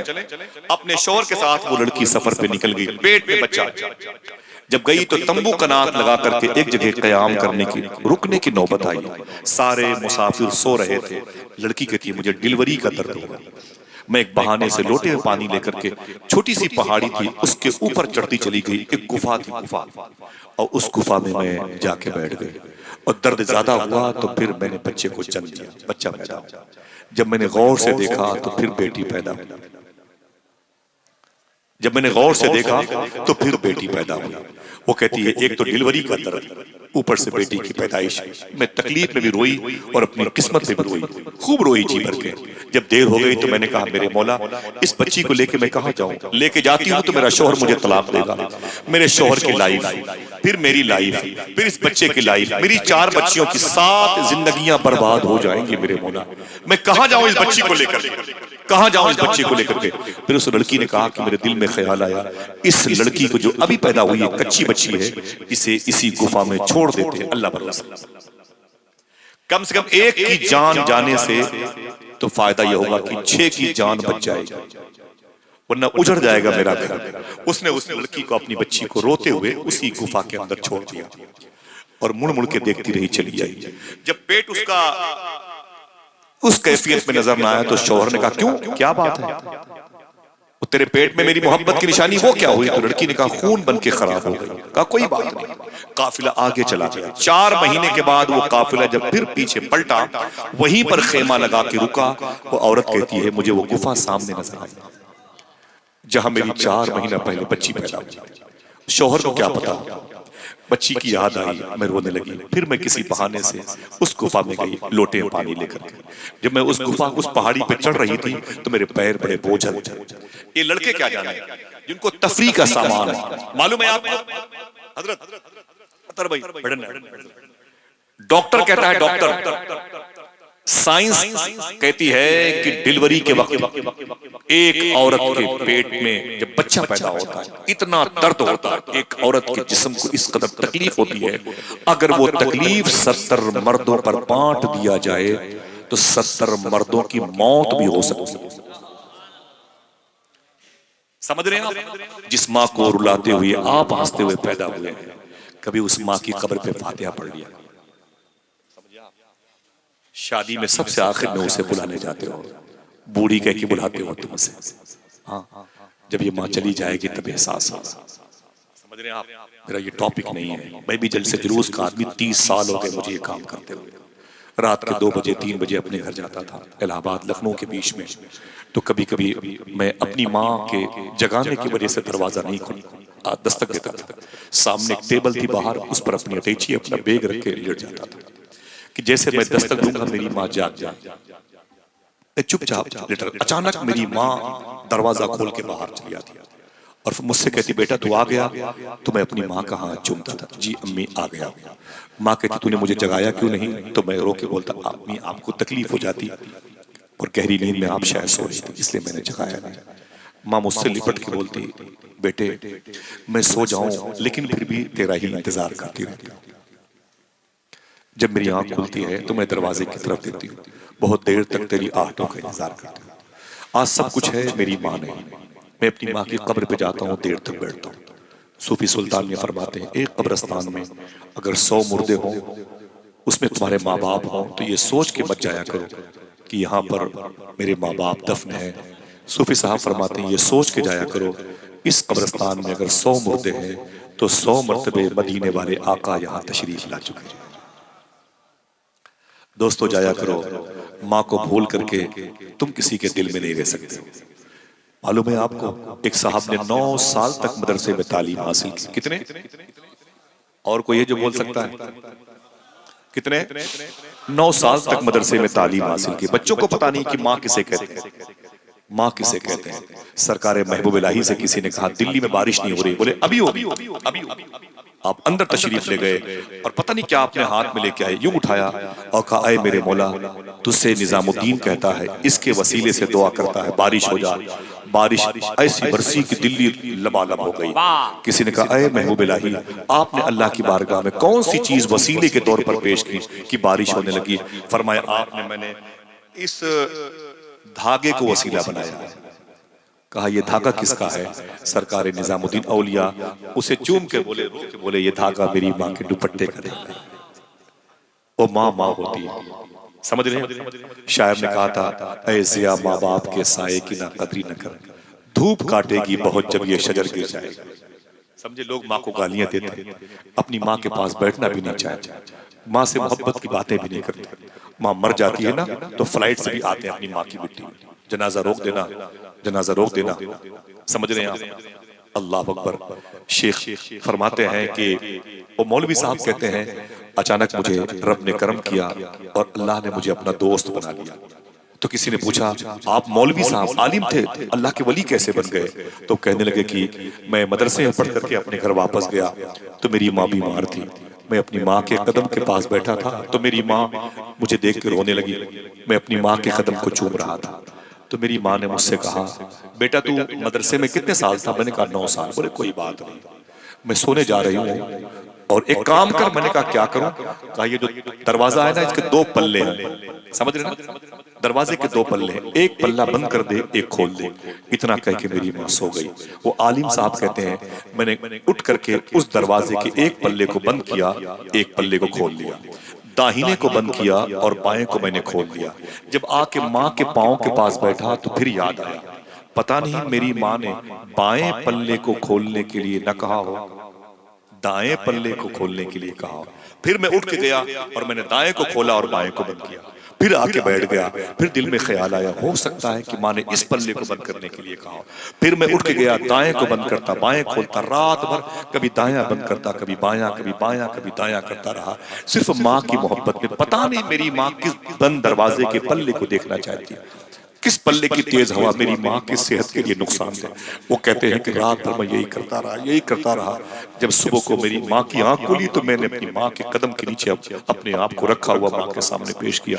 मेरी माँ ने कहा, बेटे तू बैठा हुआ है? तो मैंने कहा, हाँ मेरी माँ, मैं हूँ तेरे कदमों के नीचे। कहा, मेरे बेटे रात भर खट खट की आवाज कैसे आई थी? रात भर खटखट की आवाज कैसे आई थी? तो मैंने कहा कि मेरी माँ, वो आपने कहा था दरवाजे के एक पल्ले को बंद कर दे, एक को खोल दे। वो मेरी समझ में नहीं आ रहा था कि तूने किस पल्ले की तरफ इशारा किया। कभी दाहिना बंद करता था, कभी बायां बंद करता था, कभी दायां बंद करता था, कभी बायां। पता नहीं किस पल्ले की तेज हवा मेरी माँ की सेहत के लिए नुकसान दे। अरे मेरी माँ, बस सिर्फ तेरी खुशनुदी के लिए मैं दाएं और बाएं को बंद करता रहा, खोलता रहा। माँ ने कहा, मेरे बेटे तूने ये कहाँ सीखा? कहा, 9 साल तक मैंने मदरसे में यही सीखा। माँ ने कहा, तूने मदरसे में 9 साल के बाद जो सीखा मेरे कदम तक पहुंचा। अब जरा अपनी आंखें खोल, मेरे चेहरे की तरफ देख। वो कहता है कि जहां मेरा घर था वहां से हजारों किलोमीटर दूर मक्का शरीफ था। मेरी माँ ने कहा, अब मेरे चेहरे की तरफ देख। जब मैंने अपनी माँ के चेहरे की तरफ देखा तो माँ का चेहरा नहीं था, सामने की दीवार नहीं थी, मेरे खानदान वालों के महलात नहीं थे, मेरे कस्बे की दीवारें नहीं थी। फिर कहा, माँ ने कहा, मेरी तरफ देख। जब मैंने माँ की तरफ देखा तो मुझे माँ तो नजर नहीं आई, लेकिन सामने खाने काबा नजर आ रहा था। काबे की दीवारें नजर आ रही थी, गिलाफे काबा की रमक और चमक नजर आ रही थी, मुल्तजिम की वादियां नजर आई थी, मुताफ नजर आया था, मुझे हतीम काबा नजर आया था, मीज़ाब रहमत नजर आया था, मुझे बाबे काबा की बरकतें नजर आई थी, मुझे मकाम इब्राहिम, रुकन शामी, यमानी और इराकी के जलवे नजर आए थे, मुझे सफा और मरवा की बहारें नजर आई थी और आवाज आई थी, ऐ मेरे बंदे सुन, तूने मदरसे की तालीम से माँ के कदम को चूमा है और माँ की दुआ से आज तू मेरा वली होने का शरफ है। जा, तुझे मैंने अपना दोस्त बना दिया। बस उसी दिन से मेरी माँ की दुआ का असर है, आज अल्लाह ने मुझे दोस्ती की सर्टिफिकेट। एक पैर पे खड़े होकर कितना कुरान पढ़ा था उसने, कुछ नहीं किया था, बस माँ की दुआ मिल गई तो वो मुस्तजाबुद दावात हुआ।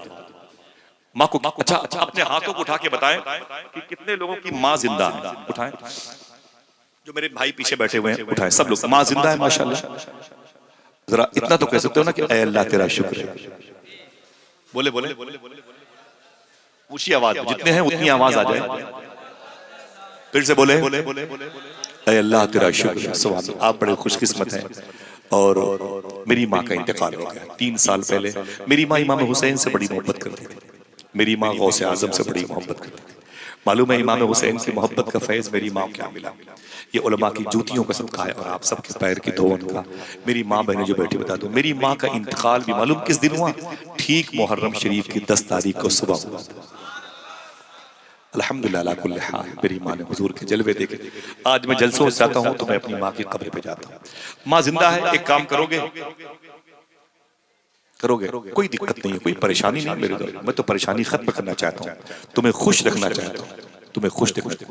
मालूम है इतना काम करना, जब कभी अपने घर से बाहर जाना ना, कहीं भी कलकत्ते की तरफ, कहीं भी आसनसोल बर्दवान कहीं भी जाना ना, 10-20 किलोमीटर की तरफ जाना ना, अपने घर से कारोबार के जाना, जब घर से निकलना तो अपनी माँ का हाथ चूम के निकलना है इंशाअल्लाह।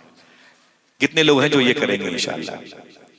जितने लोगों को दिल कहे वो बताइएगा। है हाथों को उठा के रखें, अपनी माँ का हाथ चूम के घर से निकलेंगे इंशाअल्लाह। दिल से बोले इंशाअल्लाह, फिर से बोले खुदा की कसम। इकबाल दानिश इलाहाबादी ने क्या कहा था? साथ लेता जा सफर में, काम आएगा तेरे, माँ का एक लफ्ज़ दुआ मुश्किल कुशा हो जाएगा। समझ रहे हैं? जिस काम के लिए जा रहे हो उस काम के लिए अरीजा पेश करने की नौबत नहीं आएगी। माँ के कदम की बरकतें इंशाअल्लाह उस काम की तकमील की सनत तुम्हारे हाथों में, मंजिल पर पहुंचने से पहले वो तुम्हारे हाथों में मुस्कुराती नजर आएंगी। और जिनकी माँ का इंतकाल हुआ है, मैं उनसे गुजारिश करता हूँ कम से कम जुमा के दिन अपनी माँ की कब्र पे जाया इंशाअल्लाह। बोले जिनकी माएँ नहीं है वो क्या ऐसा कर सकते हैं? बोले हाथों को उठा के इंशाअल्लाह। कोई दिक्कत नहीं। एक गुजारिश, जब माँ की कब्र पे जाना ना, हो सके तो 1 पाव चीनी ले लेना, 1 पाव चीनी, 2 पैकेट या पार्ले बिस्किट या कोई नमकीन चीज ले लेना। और जहां माँ की कब्र हो उसी के करीब में कब्रिस्तान में पेड़ पौधों के साए में चींटियों को चीनी दे देना, चिड़ियों को, कबूतर को और भी तमाम तरह अल्लाह की मखलूक है उसके लिए बिस्किट वगैरह डाल देना, ऐसे टुकड़े टुकड़े डाल देना। वो कहते हैं सूफी साहब तुम तो घर चले जाओगे, लेकिन चूटियों को जब चीनी मिलेगी तो वो तुम्हारी माँ के लिए मीठी मीठी दुआ करेंगे। तुम चले आते हो, तुम्हारी माँ के पास रहे। असर की नमाज के बाद जब उस मीठे का असर उन पर गालिब आएगा, हुजूर पर दरूद पढ़ेंगी चूटियां अपनी अपनी बिलों में, सुराख में, तो हुजूर भी मुस्कुरा के बोलेंगे ये उसी बिस्किट का असर है, उसी चीनी का असर। समझ रहे हैं? 10 रुपए में आप चाहो तो अल्लाह की मखलूक को राजी कर सकते हो। इससे आपको नुकसान होगा? कुछ ही बोले हाथों को उठा, कोई दिक्कत? मुश्किल है भाई, 10 रुपए का नुकसान कैसे नहीं होगा? 10 रुपए का नुकसान नहीं होगा। लेकिन ये होली और दिवाली के मौके पर ये बम्पर बोर्ड लगा होता है 50% डिस्काउंट, ये आमिना के लाल का लाया हुआ इस्लाम है। सुबह क़यामत तक यहाँ 1 के 10 1 के 10 1 के 10 की स्कीम चलती रहेगी। समझ रहे हैं? कभी किसी को खिलाओगे तो कमजोर नहीं रहोगे इंशाअल्लाह। समझ रहे हैं? मैंने पूछा सूफी साहब के बिला से, हुजूर ये क्या बात है? पहले लखनऊ था, लोग थे, आपने देखा बार बार लखनऊ, ये सब लखनऊ जाने वाले लोग हैं, मेरे घर से करीब है। मैंने कहा लखनऊ था, ये शकुंतला, ये पीजीआई, ये सहारा, ये वेदांता, टॉप क्लास की हॉस्पिटल लखनऊ में। मैंने कहा ये हॉस्पिटल तो इतनी नहीं थी, अब लोग भी हैं और हॉस्पिटल भी है। आप फरमाते उसकी वजह क्या है बता दो? मैंने कहा बताएं। आप फरमाते हैं वजह यह है कि पहले के दौर में लोग खिला खिला के खाते थे, इसलिए बीमार नहीं होते थे। अब दिखा दिखा के खाते हैं, इसलिए बीमार। समझ रहे हैं आप? अगर यही चीजें तुम 10 रुपए की राशि गुटखा खा के थूक देते हो दीवारों पर पान खा के, अगर यही चीजें तुमने चूटियों को खिलाना शुरू किया, मालूम है खुदा की कसम हुजूर की मोहब्बत तुम्हारे दिल में आ जाएगी। जमादुल औलिया में लिखा है, इब्राहिम बिन अदम ने इरशाद फरमाया, ये नाम किताब का भी याद रखना, मैं भूल गया तो मुझे याद दिलाइएगा। और बुजुर्ग का नाम है इब्राहिम बिन अदम, जो बल्ख यमन के बादशाह थे। इस वक्त मस्कत ओमान के सलालासो जैसे अजीम शहर में उनकी मदा शरीफ है, लेटे हुए ओमान की जमीन पर। ये नाम इनका इब्राहिम बिन अदम है। बातें खत्म करूं, थक गए आप लोग? बोले बोले जो थक गए हैं वो आप ही को घूर घूर के देख रहे हैं। ये कहां से कह रहे नहीं थके? अल्लाह ताला आप सब पे खूब करम फरमाए। देखिए ये बातें हो रही हैं, जिक्र है, सबक है, एक क्लास है, ये आप मेरे लिए और हम आपके लिए, दोनों एक दूसरे के लिए मगफरत का सामान बन जाए। आप जिस काम के लिए पैदा हुए वो काम करो। बहुत बड़ा लोड इस्लाम नहीं है, अगर होता तो फिर इसका नाम इस्लाम नहीं होता। सही है कि नहीं? जमादुल औलिया में लिखा, इब्राहिम बिन अदम कहते हैं मैं सफर के लिए जा रहा था मक्के शरीफ के लिए। लब्बैक अल्लाहुम्मा लब्बैक, लब्बैक ला शरीक लक लब्बैक, इन्नल हम्द वन निअमत लक वल मुल्क ला शरीक लक के नारे लगाता था।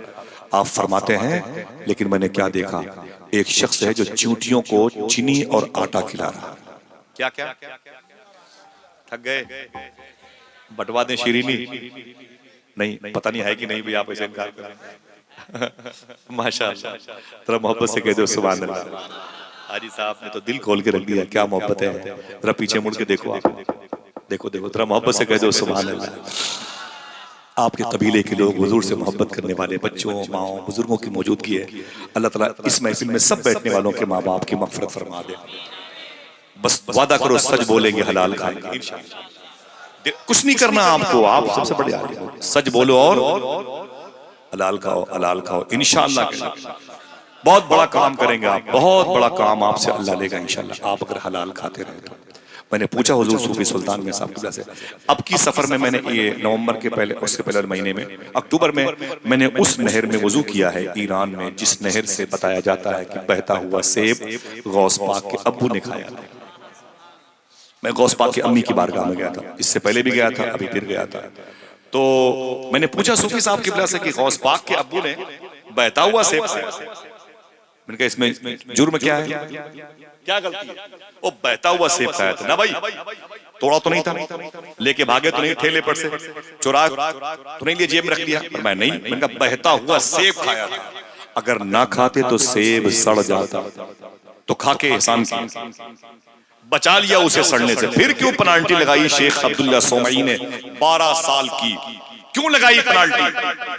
क्यों आपस पलटे शेख मूसा जंगी दोस्त सेब के बाग के मालिक पाक कि मैंने आपका बहता हुआ सेब खा लिया है, गलती हो गई है, मुझे माफ कर दें। मालूम क्या कहा सूफी सुल्तान में? देखना कितने लोग समझ के बैठते हैं, बैठे हुए सुभान अल्लाह कहते हैं। फरमाते हैं सूफी साहब कि हुजूर गौस पाक के अब्बू जानते थे अगर मैंने खाने पीने में एहतियात नहीं किया तो मेरे घर में वलियों का सरदार शेख अब्दुल कादिर जिलानी कैसे पैदा होगा। सुभान अल्लाह, नारे तकबीर, नारे रिसालत, फैज़ाने गौसुल आज़म, मसलके आला हज़रत। अच्छा ये बताएं आप में से कोई शख्स है जो एक नारा लगा दे, उसमें चाहे वो अपने ही खानदान का नाम ले, माशाअल्लाह, जरा हाथों उठा के जवाब दीजिए सुभान अल्लाह। अल्लाह सलामत रखे, जीते रहिए भाई, बहुत बहुत शुक्रिया आप सब, जिंदाबाद। हुजूर ताजुश शरीया, हुजूर ताजुश शरीया, सुभान अल्लाह। हाजी साहब कहाँ चले गए? हाजी जाकिर साहब, माशाअल्लाह, बहुत बहुत मुबारक, माशाअल्लाह, मारे माशाअल्लाह, सुभान अल्लाह। ये रुमाल जो आपने लिया, ये गौस पाक की बारगाह का ये भी कादरी है इंशाअल्लाह, जल्दी बगदाद शरीफ जाएंगे इंशाअल्लाह। और तो मैंने तो सोचा कि आपको लेके जाऊंगा और छोड़ दूंगा इंशाअल्लाह, है कि नहीं? इंशाअल्लाह उधर गौस पाक की बारगाह मिल जाए तो बहुत बड़ी बात है कि नहीं भाई? ऐ खुशा किस्मत दरे महबूब सुबहानी मिला, जिंदगी को आस्ताने शाह जीलानी मिला।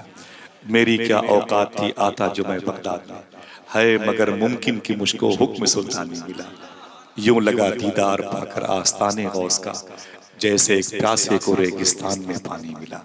खैर उम्मत में हुआ पैदा खुदा का शुक्र है, और पीर भी मुझको मिला तो पीरे लासानी मिला। बोलो हाथों उठा के लब्बैक या गौसे आज़म। कुछ नहीं करना है, सच बोलना है और हाँ, मोहब्बत से बोलो सुभान अल्लाह, प्यार से बोलना है इंशाअल्लाह। क्या बात है। एक बात की हवाले से याद आ गई, वो मेरे बड़े भाई जिनके कदम के नीचे बैठा हूँ अतर भाई, वो याद दिला रहे हैं, बड़ी बात है, सुने। तो मालूम है क्या, ये मैंने पूछा कि हुजूर गौस पाक, फरमाया कि गौस पाक के अब्बू ने इसलिए शेख सुमई से राब्ता कायम किया, अगर मैं खाने पीने में एहतियात नहीं करूंगा तो फिर वलियों का शेख कुतुबुल इंस वल जिन, कुतुबुल लौह वल कलम, कुतुबुल अर्द, कुतुबुल समावात, कुतुबुल मलाइका सैयदना शेख अब्दुल कादिर जिलानी मेरे घर कैसे पैदा होगा। मैंने कहा अच्छा। फिर मैंने एक सवाल दागा सूफी साहब से, देखिए हजरत ये बड़ों की बड़ी सरकारों की मौजूदगी है, सुनिए। मैंने पूछा अच्छा हजरत गौस पाक क्या चोर आए थे? मैंने कहा हाँ। बोले हाँ। मैंने कहा वो अब्दाल बना दिए गए? बोले हाँ। मैंने कहा ये रूल के खिलाफ? बोले क्यों? मैंने कहा हिंदुस्तान में अगर कोई चोर आए तो क्या उसे आईजी बनाया जाएगा? बोले भाई अगर कोई चोर पकड़ा जाएगा तो उसे आईजी बनाया जाएगा, DIG, IAS, IPS, SDM, DM, CO, कोतवाल नहीं बनेगा। फिर सिस्टम क्या है? उस चोर को अपने जुर्म की सजा मिलेगी, बाहर निकलेगा, तैयारी करेगा और भर्ती होगा, फिर पुलिस वाला बनेगा, फिर वो आगे जाके सीओ बनेगा, फिर कोतवाल बनेगा, फिर एसडीएम बनेगा, फिर डीएम बनेगा, आईएएस वगैरह। वो मेहनत करेगा तब ना आगे जाएगा। और गौस पाक ने क्या किया? चोर को ही अब्दाल बना दिया। अब्दाल किसे कहते हैं? किसे कहते हैं? कोयला मंत्री वाला पोस्ट है? बताए, ये बिजली विभाग वाला पोस्ट है? एक डिपार्ट होता है कलमा पढ़ने वालों का, जिसे मोमिन कहा जाता है। जब उससे इस्लाम जाहिर होता है तो उसे मुसलमान कहा जाता है। वो मेहनत करता है तो उसे सालिहीन के खानदान से उसका ताल्लुक होता है। जब वो नेकों में शामिल होता है तो फिर वो मुत्तकी होता है। मुत्तकी होता है तो अल्लाह उसको अपना वली बनाता है। जब वली बनता है तो फिर अल्लाह उसे अपनी तजल्ली, अपनी लाइट, अपनी रोशनी, अपना नूर दिखाता है। अगर वो संभाल नहीं पाता तो मर्जूब बन जाता है, संभल जाता है तो सालिक बन जाता है। अब सालिक बन गया तो आगे जाता है, औताद बनता है, अबरार बनता है, अब्दाल बनता है। तब कहीं जाके गौस पाक ने चोर को ही अब्दाल बनाया। मैंने कहा हुजूर पल्ले नहीं पड़ी, चोर को ही। मैं उनकी मदार शरीफ पर गया हूँ और बहुत जाता हूँ। अब उनकी मदार शरीफ बोर्ड लगा हुआ ख्वाजा कुतुब अलफी नाम। कभी जाना तो जाना इंशाअल्लाह, ठीक है। इशारे सिराज सोकुल कफ़ा के करीब गौस पाक के रोज़े करीब लेटे हुए हैं, जो गौस पाक के यहाँ चोरी करने आए थे, अब्दाल बना दिए गए। मगर चोरी करने के लिए समझ जा रहे हैं, किसी बहाने हम भी अब्दाल बना दिए जाए। हुकूमत का नजरिया बदल गया, ठीक है। तो मैंने पूछा सूफी साहब से, वो चोर को अब्दाल कैसे बना दिया? आप फरमाते हैं सुनो, मैंने कहा बताएं। कहते हैं कि जब गौस पाक के यहाँ वो चोर आया चोरी करने के लिए ना, तो गौस पाक जाग गया, वो चोर छुप के बैठ गया। उतने में ख्वाजा खिज़र आ गया। ख्वाजा खिज़र कौन है? जो वलियों की पोस्टिंग करते हैं। आपके शहर के कुतुब को उठा के आसनसोल भेजना, वहां के मरजूब को उठा करके बरनपुर भेजना, वहां के औताद को उठा के कलकत्ता भेजना, ऐसे वलियों की पोस्टिंग करते हैं। बोले ख्वाजा खिज़र आ गया। बोले शेखी फरमाया क्या बात है? बोले एक शहर के अब्दाल का इंतकाल हो गया है। अब्दाल का काम क्या है? जब तक दुआ नहीं करेगा शहर में बारिश नहीं होगी। इतनी बड़ी पोस्ट है, जब तक ये दुआ नहीं करेगा अब्दाल बारिश नहीं होगी। ख्वाजा खिज़र कहते हैं एक शहर की एक कुर्सी खाली है, एक सीट खाली है, आप कोई अब्दाल दे दें। तो गौस पाक ने फरमाया वो किनारे बैठा हुआ है, उसे लेके आओ। तो सुनिएगा, स्क्रीन देखिए, वो बैठा हुआ किनारे, उसे लेके आओ। तो ख्वाजा खिज़र उसके पास गए और कहा अब्दाल साहब उठिए, उठिए। तो उसने वहीं से हाथ जोड़ा, या गौस पाक मैं चोर हूं, अब्दाल। बोले भाई मैं चोर हूं, अब्दाल नहीं हूं। तो गौस पाक ने वहीं से फरमाया तेरे इसी सच बोलने ने तुझे अब्दाल बना दिया। हाय हाय हाय, तेरे इसी सच बोलने, सच बोलो और हलाल खाओ, दो काम करो, आसान काम है इंशाअल्लाह। बोले ये दिल हुजूर की मोहब्बत की आवाज़गाह है, ये दिल हुजूर की मोहब्बत की खानकाह, हुजूर की मोहब्बत की क़यामगाह, हुजूर की मोहब्बत का हुजरा है। इंशाअल्लाह इस दिल में हुजूर आएंगे तो लोग कहेंगे वो जो मोहम्मद अल्लाह के रसूल हैं, इस दिल में भी। माँ की मग़फ़िरत के लिए फिर से बोलो सुभान अल्लाह। ये नजरिया कि हराम नहीं खाएंगे तो बच्चे कैसे पलेंगे, ना ना ना ना, ये तुकबंदी अच्छी बात नहीं है। अल्लाह की ज़ात पर भरोसा रखो, जैसे भरोसा उसने रखा। किसने? मैंने कहानी कहां से जाके तोड़ दी। ओ बच्ची जो इमाम याफई कौल के मुताबिक जिसने 4 मरतबे 4 बच्चियों को पैदा किया था, जिसने गुफा के अंदर एक फिर बच्ची को पैदा किया। कितनी हुई? अच्छा इस मजलिस में कोई है जिसके घर में बेटी पैदा हुई? बोले माशाल्लाह, उठा के बोले हाँ माशाल्लाह बेटियां हैं, अतर बेटियां, सुभान अल्लाह। मैं तो गौस पाक की बारगाह मैंने कहा हुजूर आप दुआ करें अल्लाह से मुझे बेटी अता कर दे, मुझे बेटियों से बड़ी मोहब्बत है। मूसा अलैहिस्सलाम ने अल्लाह से कहा था ऐ मेरे मौला जब तू किसी बंदे से मोहब्बत करता है तो उसे जाहिर कैसे करता है? अल्लाह फरमाता है जब मैं किसी बंदे से मोहब्बत करता हूँ तो उसके हम मेहमान भेज देता हूँ। तो आपने फरमाया अच्छा, और जब किसी बंदे से बहुत ज्यादा मोहब्बत करता है तो क्या करता है? तो अल्लाह फरमाता है जब मैं किसी बंदे से बहुत ज्यादा मोहब्बत करता हूँ तो उनके यहाँ बेटियां पैदा करता हूँ। अल्लाह अल्लाह अल्लाह, फिर बेटी पैदा हुई। 4 महीने के बाद जब वो औरत पलटी तो उसे वो गुफा याद आ गई। कहानी याद है? याद है कि भूल गए? जब याद तो बयान करने की क्या जरूरत है? जरा मोहब्बत से कहते हैं सुभान अल्लाह। अल्लाह मेरे बुजुर्गों को, भाइयों को सलामत रखे। उस लड़की ने जब उस गुफा को देखा तो फिर दिल की दुनिया तड़प गई। बच्ची याद आई, उसके जिस्म का एक हिस्सा है औलाद। उसने बहाने से फिर ऊपर चढ़ना शुरू किया। अब जब पहाड़ पर चढ़ रही है तो उसके पैर और कांप रहे हैं, पता नहीं क्या होगा मेरी बेटी के साथ हुआ होगा। 4 महीना पहले मैंने इस गुफा में बेटी पैदा की थी, जनाजा। आज मैं वहीं उसी गुफा में जा रही हूँ। जिस जानवर ने मेरी बेटी को खाया होगा उस जानवर के जिस्म से मस होने वाली मेरी बेटी के जिस्म के गोश्त के लोथड़े के छींटे उस गुफा की दीवारों में पड़े। हो सकता है मेरी बच्ची के जिस्म की कोई सख्त हड्डी किनारे पड़े, हो सकता है कि मेरी बच्ची जब तड़पी हो तो उसके पैरों की रगड़ एड़ियां निशानियों को छोड़ के गए हो और उसके तड़पने की जगह पर मेरी बच्ची की एड़ियों के निशान हो। ये सोच करके औरत ऊपर जा रही है, ऊपर जा रही है। लेकिन जैसे ही उसने गुफा के अंदर झांक करके देखा तो क्या देखा? एक हिरनी लेटी हुई है, एक हिरनी लेटी हुई है और उसकी 4 महीने की बच्ची हिरनी का दूध पी रही है। मैं चुप हूं कि शायद एक मरतबे आप फिर से सुभान अल्लाह कह दें। जो भाई पीछे बैठे हुए हैं वो भी अपने हाथों को उठा के बोले। वो कहती है मैं तड़प गई, मैंने देखा कि मेरी वो बच्ची जिसको 4 महीने के बाद अच्छे लिबास की जरूरत है, मिट्टी के गर्दो गुबार ने उसे ढांप रखा है। मेरी बच्ची का चेहरा गर्द आलूद है, लेकिन हिरनी का दूध पी के मेरी बच्ची की सेहत अच्छी है, वो जिंदा और सही सलामत है। मैं तड़प गई, मैं चीख करके जब नीचे दौड़ती हुई आई तो मेरे खानदान, कबील, शौहर सब लोग आ गए। बोले क्या बात है, क्या बात है? मैंने कहा आ जाओ कबीले वाले, आ जाओ, आ जाओ कबीले वाले। सब जमा हो गए।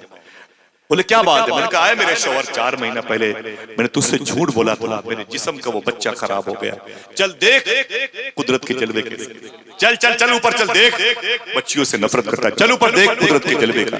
सब ने दौड़ते हुए ऊपर पहाड़ी पर चढ़ने की कोशिश की और जैसे ही गुफा के करीब पहुंचे सबने अंदर का मंजर जब झांक करके देखा, लड़की बोली यही मेरी बच्ची है 4 महीना पहले, जो अब तक इस गुफा में जिंदा है, बगैर माँ, बगैर बाप के, बगैर किसी साहिबान के, और इसे ये हिरनी दूध पिला के जिंदा रखी हुई है। सबने अपनी अपनी हथेलियां अपनी पेशानी पर मारी। कहा अजीब बात है। अल्लाह की बारगाह से आवाज आई, देखना कोई है या जिस भाई ने नारा लगाया था वो नारा फिर से लगा सकते हैं? जिन लोगों ने जवाब दिया था क्या वो फिर जवाब देने की ताकत रखते हैं? जैसे लोगों ने कहा अजीब बात है, ये लड़की अभी तक जिंदा है, खुदा की बारगाह से आवाज आई, ऐ मेरे बंदो सुनो, अगर मैं पैदा करना जानता हूं तो उन्हें जिंदा रखना भी जानता हूं। अल्लाह अल्लाह अल्लाहु अकबर। वही तो है जो निजाम हस्ती चला रहा है। जिंदाबाद। तुम पालोगे अपनी बच्चियों को, नहीं पाल सकते, फ्रॉड है, हसीन धोखा है। जिंदाबाद। नहीं पाल सकते तुम, खुदा ही है जो अपने बंदों को पालने वाला है। 9 महीने माँ की पेट की काली कोठरी में किसने बच्चों को रिस्क दिया? कहते क्यों नहीं खुदा ने दिया। जिसमें के गोश्त के लोथड़े को कितना पाकीज़ा बनाया। 8 और 9 10 mm की पथरी से पूरा घर तड़पता है, लेकिन उसी माँ के पेट में 2-2.5 किलो का बच्चा 9 महीने मुस्कुराता है। समझ रहे हैं आप? ये उसकी कुदरत के जलवे नहीं है तो फिर और क्या? आप कहते हो कि हम नहीं हराम खाएंगे तो कैसे हमारे बच्चे पलेंगे? ना ना ना ना, तो अपनी एक उंगलियों को भी नहीं सलीके से संभाल सकता। ये वही रब्बे कदीर है जो दुनिया की 225 ममालिक की जमीन के साथ साथ हर अर्ज़ मुबारक में रहने वाले कीड़े मकोड़ों को ख़िज़ा देता है। तो इंशाअल्लाह दुआ करो कि अल्लाह की ज़ात पर भरोसा रखेंगे तो हराम नहीं खाएंगे इंशाअल्लाह। बोले आपकी जिम्मेदारी बनती है, वो होंठ जो दुरूद पढ़ने के लिए, वो होंठ जो नात पढ़ने के लिए, वो होंठ जो कुरान पढ़ने के लिए आपको मिले हैं, उसे हराम लहू से आलूदा ना करो, बर्बाद ना करो। मुहम्मद रसूलुल्लाह, मुहम्मद अल्लाह के रसूल हैं। जिनके दिलों में है उन्हीं को आशिक रसूल कहा जाता है। समझ रहे हैं? इनमें बूढ़ों की भी तादाद है, इनमें जवानों की भी तादाद है। वक्त ज्यादा हो चुका है और आप थक भी गए हैं, ठीक है, वरना ऐसी बातें होती रहेंगी, फजर की अजान हो जाएगी, ऐसी बातें होती रहेंगी और आपको भी इस हवाले से दिक्कत ना हो। बस एक आखिरी जुमला है जो 2-3 मिनट की कहानी पर लिए हुए है। लोग कहते हैं मेरी पूरी कहानी है जिसमें बच्चे हुजूर से कैसे मोहब्बत करते थे, बच्चियां हुजूर से कैसी मोहब्बत करती थी, बूढ़ी औरतें हुजूर से कैसे मोहब्बत करते थे, पड़ोसी हुजूर से कैसा प्यार करते थे, यतीम बच्चे हुजूर से कैसी मोहब्बत करते थे। आखिरी बात सुने, बस हुजूर से मोहब्बत करने वाले ये जो जवान पीछे बैठे हुए हैं मुस्कुरा भी रहे हैं, हंस भी रहे हैं, नारे भी लगा रहे हैं, खुश भी हैं, और ये बुजुर्गों की मौजूदगी है। अल्लाह इन आकाओं पे करम फरमा दे। दुआ करो हमारा दिल मुसलमान हो जाए ताकि हुजूर इसमें क़याम कर सके। आमीन कह दो, ऊंची बोलो। दिल को पाक रखो, लिबास नहीं, लिबास तो पड़ोसी देखता है, दिल अल्लाह देखता है। समझ रहे हैं? दिल अल्लाह देखता है। हुजूर सल्लल्लाहु अलैहि वसल्लम के से जवानों ने कैसी मोहब्बत की है, जवानों ने कैसी मोहब्बत की है, हमें उसका इल्म नहीं। 2-3 मिनट की आखिरी बात है, उसके बाद इजाजत दीजिएगा। एक मनकबत शरीफ मुझे अपने भाइयों से सुनना है, उसके बाद इंशाअल्लाह सलातो सलाम होगा या जैसा हो। लेकिन मुझे बड़ी खुशी हुई आप बैठे रहे, मैंने सोचा भी नहीं था इस कदर दयारे गैर में इतनी मोहब्बतें मिलेगी। मुझे तो लग रहा है कि मैं अगर किराए महंगे ना हो तो जहां जाऊं आप लोगों को लेके जाऊं, अल्लाह सलामत रखे। दुआ करें अल्लाह सबको हुजूर गौस पाक की बारगाह में हाजिरी की तौफीक अता फरमाए। मोहम्मद रसूलुल्लाह, मोहम्मद अल्लाह के रसूल हैं। बोलो बोलो बोलो। जो कहता है हुजूर ये नहीं जानते, हुजूर ये नहीं जानते, हुजूर ये नहीं जानते, सूफी साहब फरमाते हैं उससे कह दो तेरे इस ना जानने को भी हुजूर जानते हैं।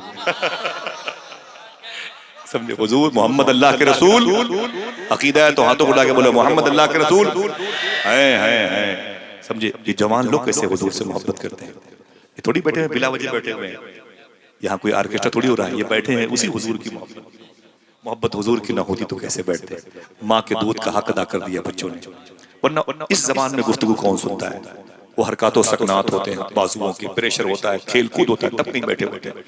समझे आप? हुजूर जवानों के दिल में कैसे होते। एक बात सुनिए, हुजूर सल्लल्लाहु अलैहि वसल्लम ने करीब में मदीने शरीफ के 3.5-4 किलोमीटर पे एक पाकीज़ा कैंपस है जिसको ओहद की वादी कहा जाता है। ओहद शरीफ जहाँ जबल ओहद है उसमें एक पहाड़ है जो 3.5 बाई 7 किलोमीटर का है। कोई कमाल नहीं, वो हुजूर से मोहब्बत करता है, कोई कमाल नहीं। कमाल ये है कि हुजूर फरमाते हैं मैं भी इससे मोहब्बत करता हूँ। उसके दामन में जंग हुई थी जिसको जंग ओहद कहा जाता है। समझ रहे हैं आप? जब उस जंग में, बस समेट दूंगा बस 1-2 मिनट, जब उस जंग में हुजूर के फौजियों की तरतीब से खड़े होने का वक्त आया तो मेरे आका ने फरमाया ऐ मेरे गुलामों तुम इधर खड़े हो जाओ, मेरी ये फौज इधर खड़ी हो जाए, ये फौज इधर, ये कल्ब है, ये मैमना है, ये मैसरा, ये दाएं तरफ खड़े हो जाओ, बाएं तरफ तुम इतनी फौज ले खड़े हो, तुम बीच में ना, तुम वस्त में रहना, तुम कुमक तुम बाद में आना। ऐ अब्दुल्ला तुम जबल रूमा पहाड़ी पे चढ़े जाना और तुम जख्मियों को पानी पिलाना, तुम तलवार उठा के देना और तुम लाशों को उठाना। हुजूर ने ड्यूटी लगा दी। फिर हुजूर फरमाते अच्छा ये बताओ सब तो चले जाओगे, मेरे खेमे के सामने, मेरे कमरे के सामने मेरा चौकीदार कौन होगा? एक बिल्कुल पतले दुबले सहाबी थे, उनका नाम था हजरत जियाद। हजरत जियाद, उनका नाम था हजरत जियाद। कोई है अब ये नाम ले? ऊंची बोले, मैंने 3 मरतबे कहा ऊंची बोले। बिल्कुल पतले दुबले थे, पट से खड़े होते। कहा हुजूर मैं तो हुजूर ने उनकी सेहत देखी, फरमाया तुम बैठ जाओ ज़ियाद, तुम बैठ जाओ। उस ज़ियाद बैठ गए। फिर फरमाया हुजूर ने तुम जख्मियों को पानी पिलाना, 50 लोगों की फौज इधर जाएगी, 100 लोगों की फौज इधर जाएगी। ऐ अब्दुल्लाह बिन जबीर तुम उधर जाओ जबल रूमा पहाड़ी पे वगैरह वगैरह, जबल रूमा पे वगैरह वगैरह। लेकिन ऐ मेरे गुलामों, मेरे खेमे के सामने कौन खड़ा होगा? मेरी दरबानी, मेरा चौकीदार कौन होगा? फिर वही ज़ियाद खड़े हो गए। कहा हुजूर मैं। हुजूर फरमाते हैं ज़ियाद मुस्कुरा के, ज़ियाद बैठ जाओ, बैठ जाओ। जब बैठे ज़ियाद तो ज़ियाद के करीब जो सहाबा थे वो बार बार खड़े हो जा रहे हो। अपनी सेहत देख रहे हो, पतले दुबले, जालिमों के हमले हुजूर पर बड़े ज्यादा होंगे और कायदे से आदमी चाहिए बॉडीगार्ड बनने के मतलब यार तुम अजीब आदमी बार बार पट से खड़े हो। तो जनाब ज़ियाद ने कहा चुप चुप चुप चुप, हम जंग ताकत की बुनियाद पर नहीं, हुजूर की मोहब्बत की बुनियाद पर लड़ा करते हैं। तो मुझे समझाओ नहीं, समझे? ये इश्क है, इश्क अल्लाह पर। हुजूर ने फिर फरमाया तुम जख्मियों को पानी पिलाना, तुम नेज़े देना, तुम बर्छियां देना, तुम तलवारें देना, शहीदों की लाशें उठाना, दुश्मनों की लाशें उधर फेंकना वगैरह वगैरह। फिर हुजूर ने तीसरी और आखिरी में कहा ये बताओ कि मेरे खेमे के सामने कौन खड़ा होगा? आप अगर कहें सुभान अल्लाह बता दूं, फिर वही ज़ियाद खड़े हो गए। अल्लाह अल्लाह। जब ज़ियाद खड़े हुए तो हुजूर ने फरमाया ज़ियाद यहाँ आओ। ज़ियाद करीब आ गए। कहा तुम समझ रहे हो मैं क्या कह रहा हूँ? बोले जी हुजूर, आपके दरबार के सामने मुझे दरबान चौकीदार बनना है। कहा काफिरों के हमले इस पर बहुत ज्यादा होंगे, तुम्हारी जान भी जा सकती है। रो के बोले मिली ही तो है आपके लिए, आप ही की वजह से तो मिली है, मेरा तो इसमें अपना कुछ भी नहीं है। हुजूर आपके नाम पर जान गई तो बहुत बड़ी बात है। दिल जिससे जिंदा है वो तमन्ना तुम तो, हम जिसमें बस रहे हैं वो दुनिया तुम ही तो, जो दस्तगीर है वो तुम्हारा ही हाथ है, जो डूबने न दे वो वसीला तुम ही तो। सरकार सब कुछ तो आपका है। हुजूर फरमाते अच्छा कब तक खड़े रहोगे? और जब तक जिस्म के अंदर एक कतरा खून बाकी है दहलीज़े मुस्तफा नहीं छोड़ूंगा। हुजूर ने अपनी तलवार अपनी ढाल जनाब ज़ियाद को दी। ज़ियाद तलवार और ढाल लेके खड़े हो गए। दुश्मनों का हमला, जंग का बिगुल बजा, नकारे बजे, लाशें गिरने लगी इधर से उधर उधर से उधर। जंग नशीबो फरास के दौर से गुजरी, ऊपर नीचे होते हुए गुजरी। मालूम है थोड़ी ही देर के बाद 72 जख्म 72 जख्म आए थे ज़ियाद को। थोड़ी देर में इस कदर हमला था कि 72 जख्म से चूर चूर हो गए और जमीन पर गिर पड़े। जब जनाबे ज़ियाद जमीन पर गिरे ना तो उनको जख्मियों को उठाने वाली टीम आ गई। उनके पैरों को पकड़ा और हाथों को पकड़ा, उन्हें टांग करके जब लेके जाने लगे, रास्ते में ज़ियाद ने आंखें खोल दी, कहा रुको रुको रुको, मुझे कहाँ लेके जा रहे हैं? हुजूर की क़याम का, मेरे आका कहाँ है? कहा वो हुजूर खेमे में है और तुम जख्मी हो। तो जनाब ज़ियाद कहते हैं जल्दी मुझे हुजूर के खेमे के पास वापस ले चलो। कहा क्यों? कहा मैंने अल्लाह के रसूल से वादा किया है जब तक जिंदा रहूंगा आपकी दहलीज नहीं छोड़ूंगा, जब तक जिस्म के अंदर एक कतरा खून बाकी है हुजूर दहलीज मुस्तफा नहीं छोड़ूंगा, मुझे वापस ले चलो। इतना दबाव डाला कि लोग वापस लेके आ गए। फिर हाथ में ढाल दे दिया, तलवार दे दी, लोहे की जो छड़ नहीं होता पाइप, उसी के सहारे खड़े हो गए। अब अटैक क्या करते? अब दिफाई पोजीशन में वार किसी पे रोकते रहते थे। थोड़ी देर के बाद 92 जख्म, 8 कम 100 जख्म आए। और जब जख्म आए तो एक नारा बुलंद किया, या मोहम्मदा या मोहम्मदा या मोहम्मदा, या रसूल अल्लाह बचा लीजिए, या रसूल अल्लाह बचा लीजिए। इतना कहना था कि जमीन पर गिरे। जब जमीन पर गिरे ना, हुजूर उनकी आवाज सुन के बाहर आए। जब बाहर आए ना तो मालूम है क्या किया? मेरे आका सल्लल्लाहु अलैहि वसल्लम भी जमीन पर बैठ गए। जनाब ज़ियाद के सर में कई तलवारों के वार थे, सर जमीन पेशानी सब फट गए, तब खून निकल रहा था पूरे बदन से। मालूम है क्या कहा? कोई एक आदमी सुभान अल्लाह कह दे। मालूम है हुजूर जमीन पर बैठ करके ज़ियाद के सर को उठाया और अपनी मुबारक रान पे रख लिया। अल्लाह, गर वक्त अजल सर तेरी चौखट पे धरा हो, जितनी हो कज़ा एक ही सजदे में अदा। अल्लाह अकबर, जब तेरी याद से दुनिया से गया है कोई, जान लेने को दुल्हन बन के कज़ा आई है। हुजूर के पाँव मुबारक, रान मुबारक पे ज़ियाद लेटे हुए हैं। हुजूर के जिस्म की खुशबू जनाब ज़ियाद ने महसूस कर ली कि मैं हुजूर की गोद में हूँ। आपने अपनी आंखें खोली तो सब जख्मी थे, खून निकल रहा था। आंखें खोली तो सामने चेहरे मुस्तफा थे। बस से कहते हैं सुभान अल्लाह, तेरा हुस्न मेरी निगाह में बखुदा खुदा की किताब है, तेरी बंदगी तो अलग रही, तुझे देखना भी सवाब है। ज़ियाद कहते हैं जब मैंने हुजूर को देखा तो मेरी पलकें बार बार बंद हो जाती थी, खुलती थी, बंद हो जाती थी। हुजूर को एहसास हुआ कि जख्म की वजह से ये पलकें नहीं उठ पा रही हैं, बोझ तले दब जाती हैं खून की वजह से। हुजूर ने अपनी मुबारक उंगलियां जनाब ज़ियाद की आंखों पे लगा ली और फरमाया ज़ियाद खामोश रहो, अपनी पलकें न खोलो, पलकें न खोलो। जनाब ज़ियाद ने कपकपाते हुए अपने हाथों को उठाया और हुजूर की उंगलियां हटाते बोले, आका अपनी उंगलियां हटा लीजिए, मेरी आंखों से अपनी उंगलियां हटा लें। हुजूर फरमाते क्यों? जनाब ज़ियाद कहते हैं मौत का फरिश्ता मेरे सामने खड़ा है, मेरी रूह निकालने के बेहतर पे कोशिश में, थोड़ी देर के बाद मैं शहीद हो जाऊंगा। मेरी रूह निकाल के फरिश्ता अल्लाह की बारगाह में पेश करेगा। आका मुझसे अल्लाह पूछेगा कहां से आ रहे हो, तो मैं कह दूंगा चेहरे मुस्तफा देख करके आ रहा हूं, जबीन मुस्तफा देख करके आ रहा हूं, लबो रुखसारे मुस्तफा देख करके आ रहा हूं। हुजूर सल्लल्लाहु तआला अलैहि वसल्लम की रान पर जनाब ज़ियाद की आखिरी सांस, जान दी हुई उसी की थी। हक तो यह है कि हक अदा न। ये वो लोग थे जिनका नाम कभी कभी जबानों पर आता है लेकिन दिलों में ठंडक बरसों बाकी रहती है। ये वही लोग हैं जिनके दिलों में हुजूर रहते हैं, जिनकी वजह से लोग कहते हैं वो जो मोहम्मद अल्लाह के रसूल है, वो ऐसों के दिलों में रहते हैं। काश हमारा दिल पाक हो जाए, काश हमारी तन्हाई पाक हो जाए, काश हमारी फिक्रें पाक हो जाए। इससे पहले आज या कल जो बातें शरीयत के खिलाफ मेरी जबान से निकली है मैं तौबा करता हूँ। अस्तगफिरुल्लाह कुल्ल ज़ुनूबी या सत्तार या गफ़ार बिहक़्क़ि हज़रत मुहम्मद मुस्तफ़ा सल्लल्लाहु अलैहि वसल्लम व बिहक़्क़ि शेख अब्दुल क़ादिर जिलानी रज़ियल्लाहु तआला अन्हु। दुआ करें अल्लाह आला हज़रत सरकार के मसलक को मशरक़ की राह का मुसाफिर बनाए, तमाम तरफ फ़िरक़ाए बातिला के फितनों और शर से हम सबको महफूज फरमाए और हमारी तन्हाई को अल्लाह पाक कर दे, ताकि ये दिल हुजूर की मोहब्बत की आमाजगाह, क़यामगाह, हुजूर की मोहब्बत का हुजरा, हुजूर की मोहब्बत का एक इदारा, एक यूनिवर्सिटी, एक अजीम इंसाइक्लोपीडिया जैसी किताब बन जाए। इजाज़त दीजिए, फिर किसी मौके पर मुलाकात होगी। एक मनक़बा शरीफ है, मैं अपने भाइयों से सुन करके सलातो सलाम पढ़ना चाहता हूँ। इजाज़त दीजिएगा। अस्सलामु अलैकुम व रहमतुल्लाहि व बरकातहू।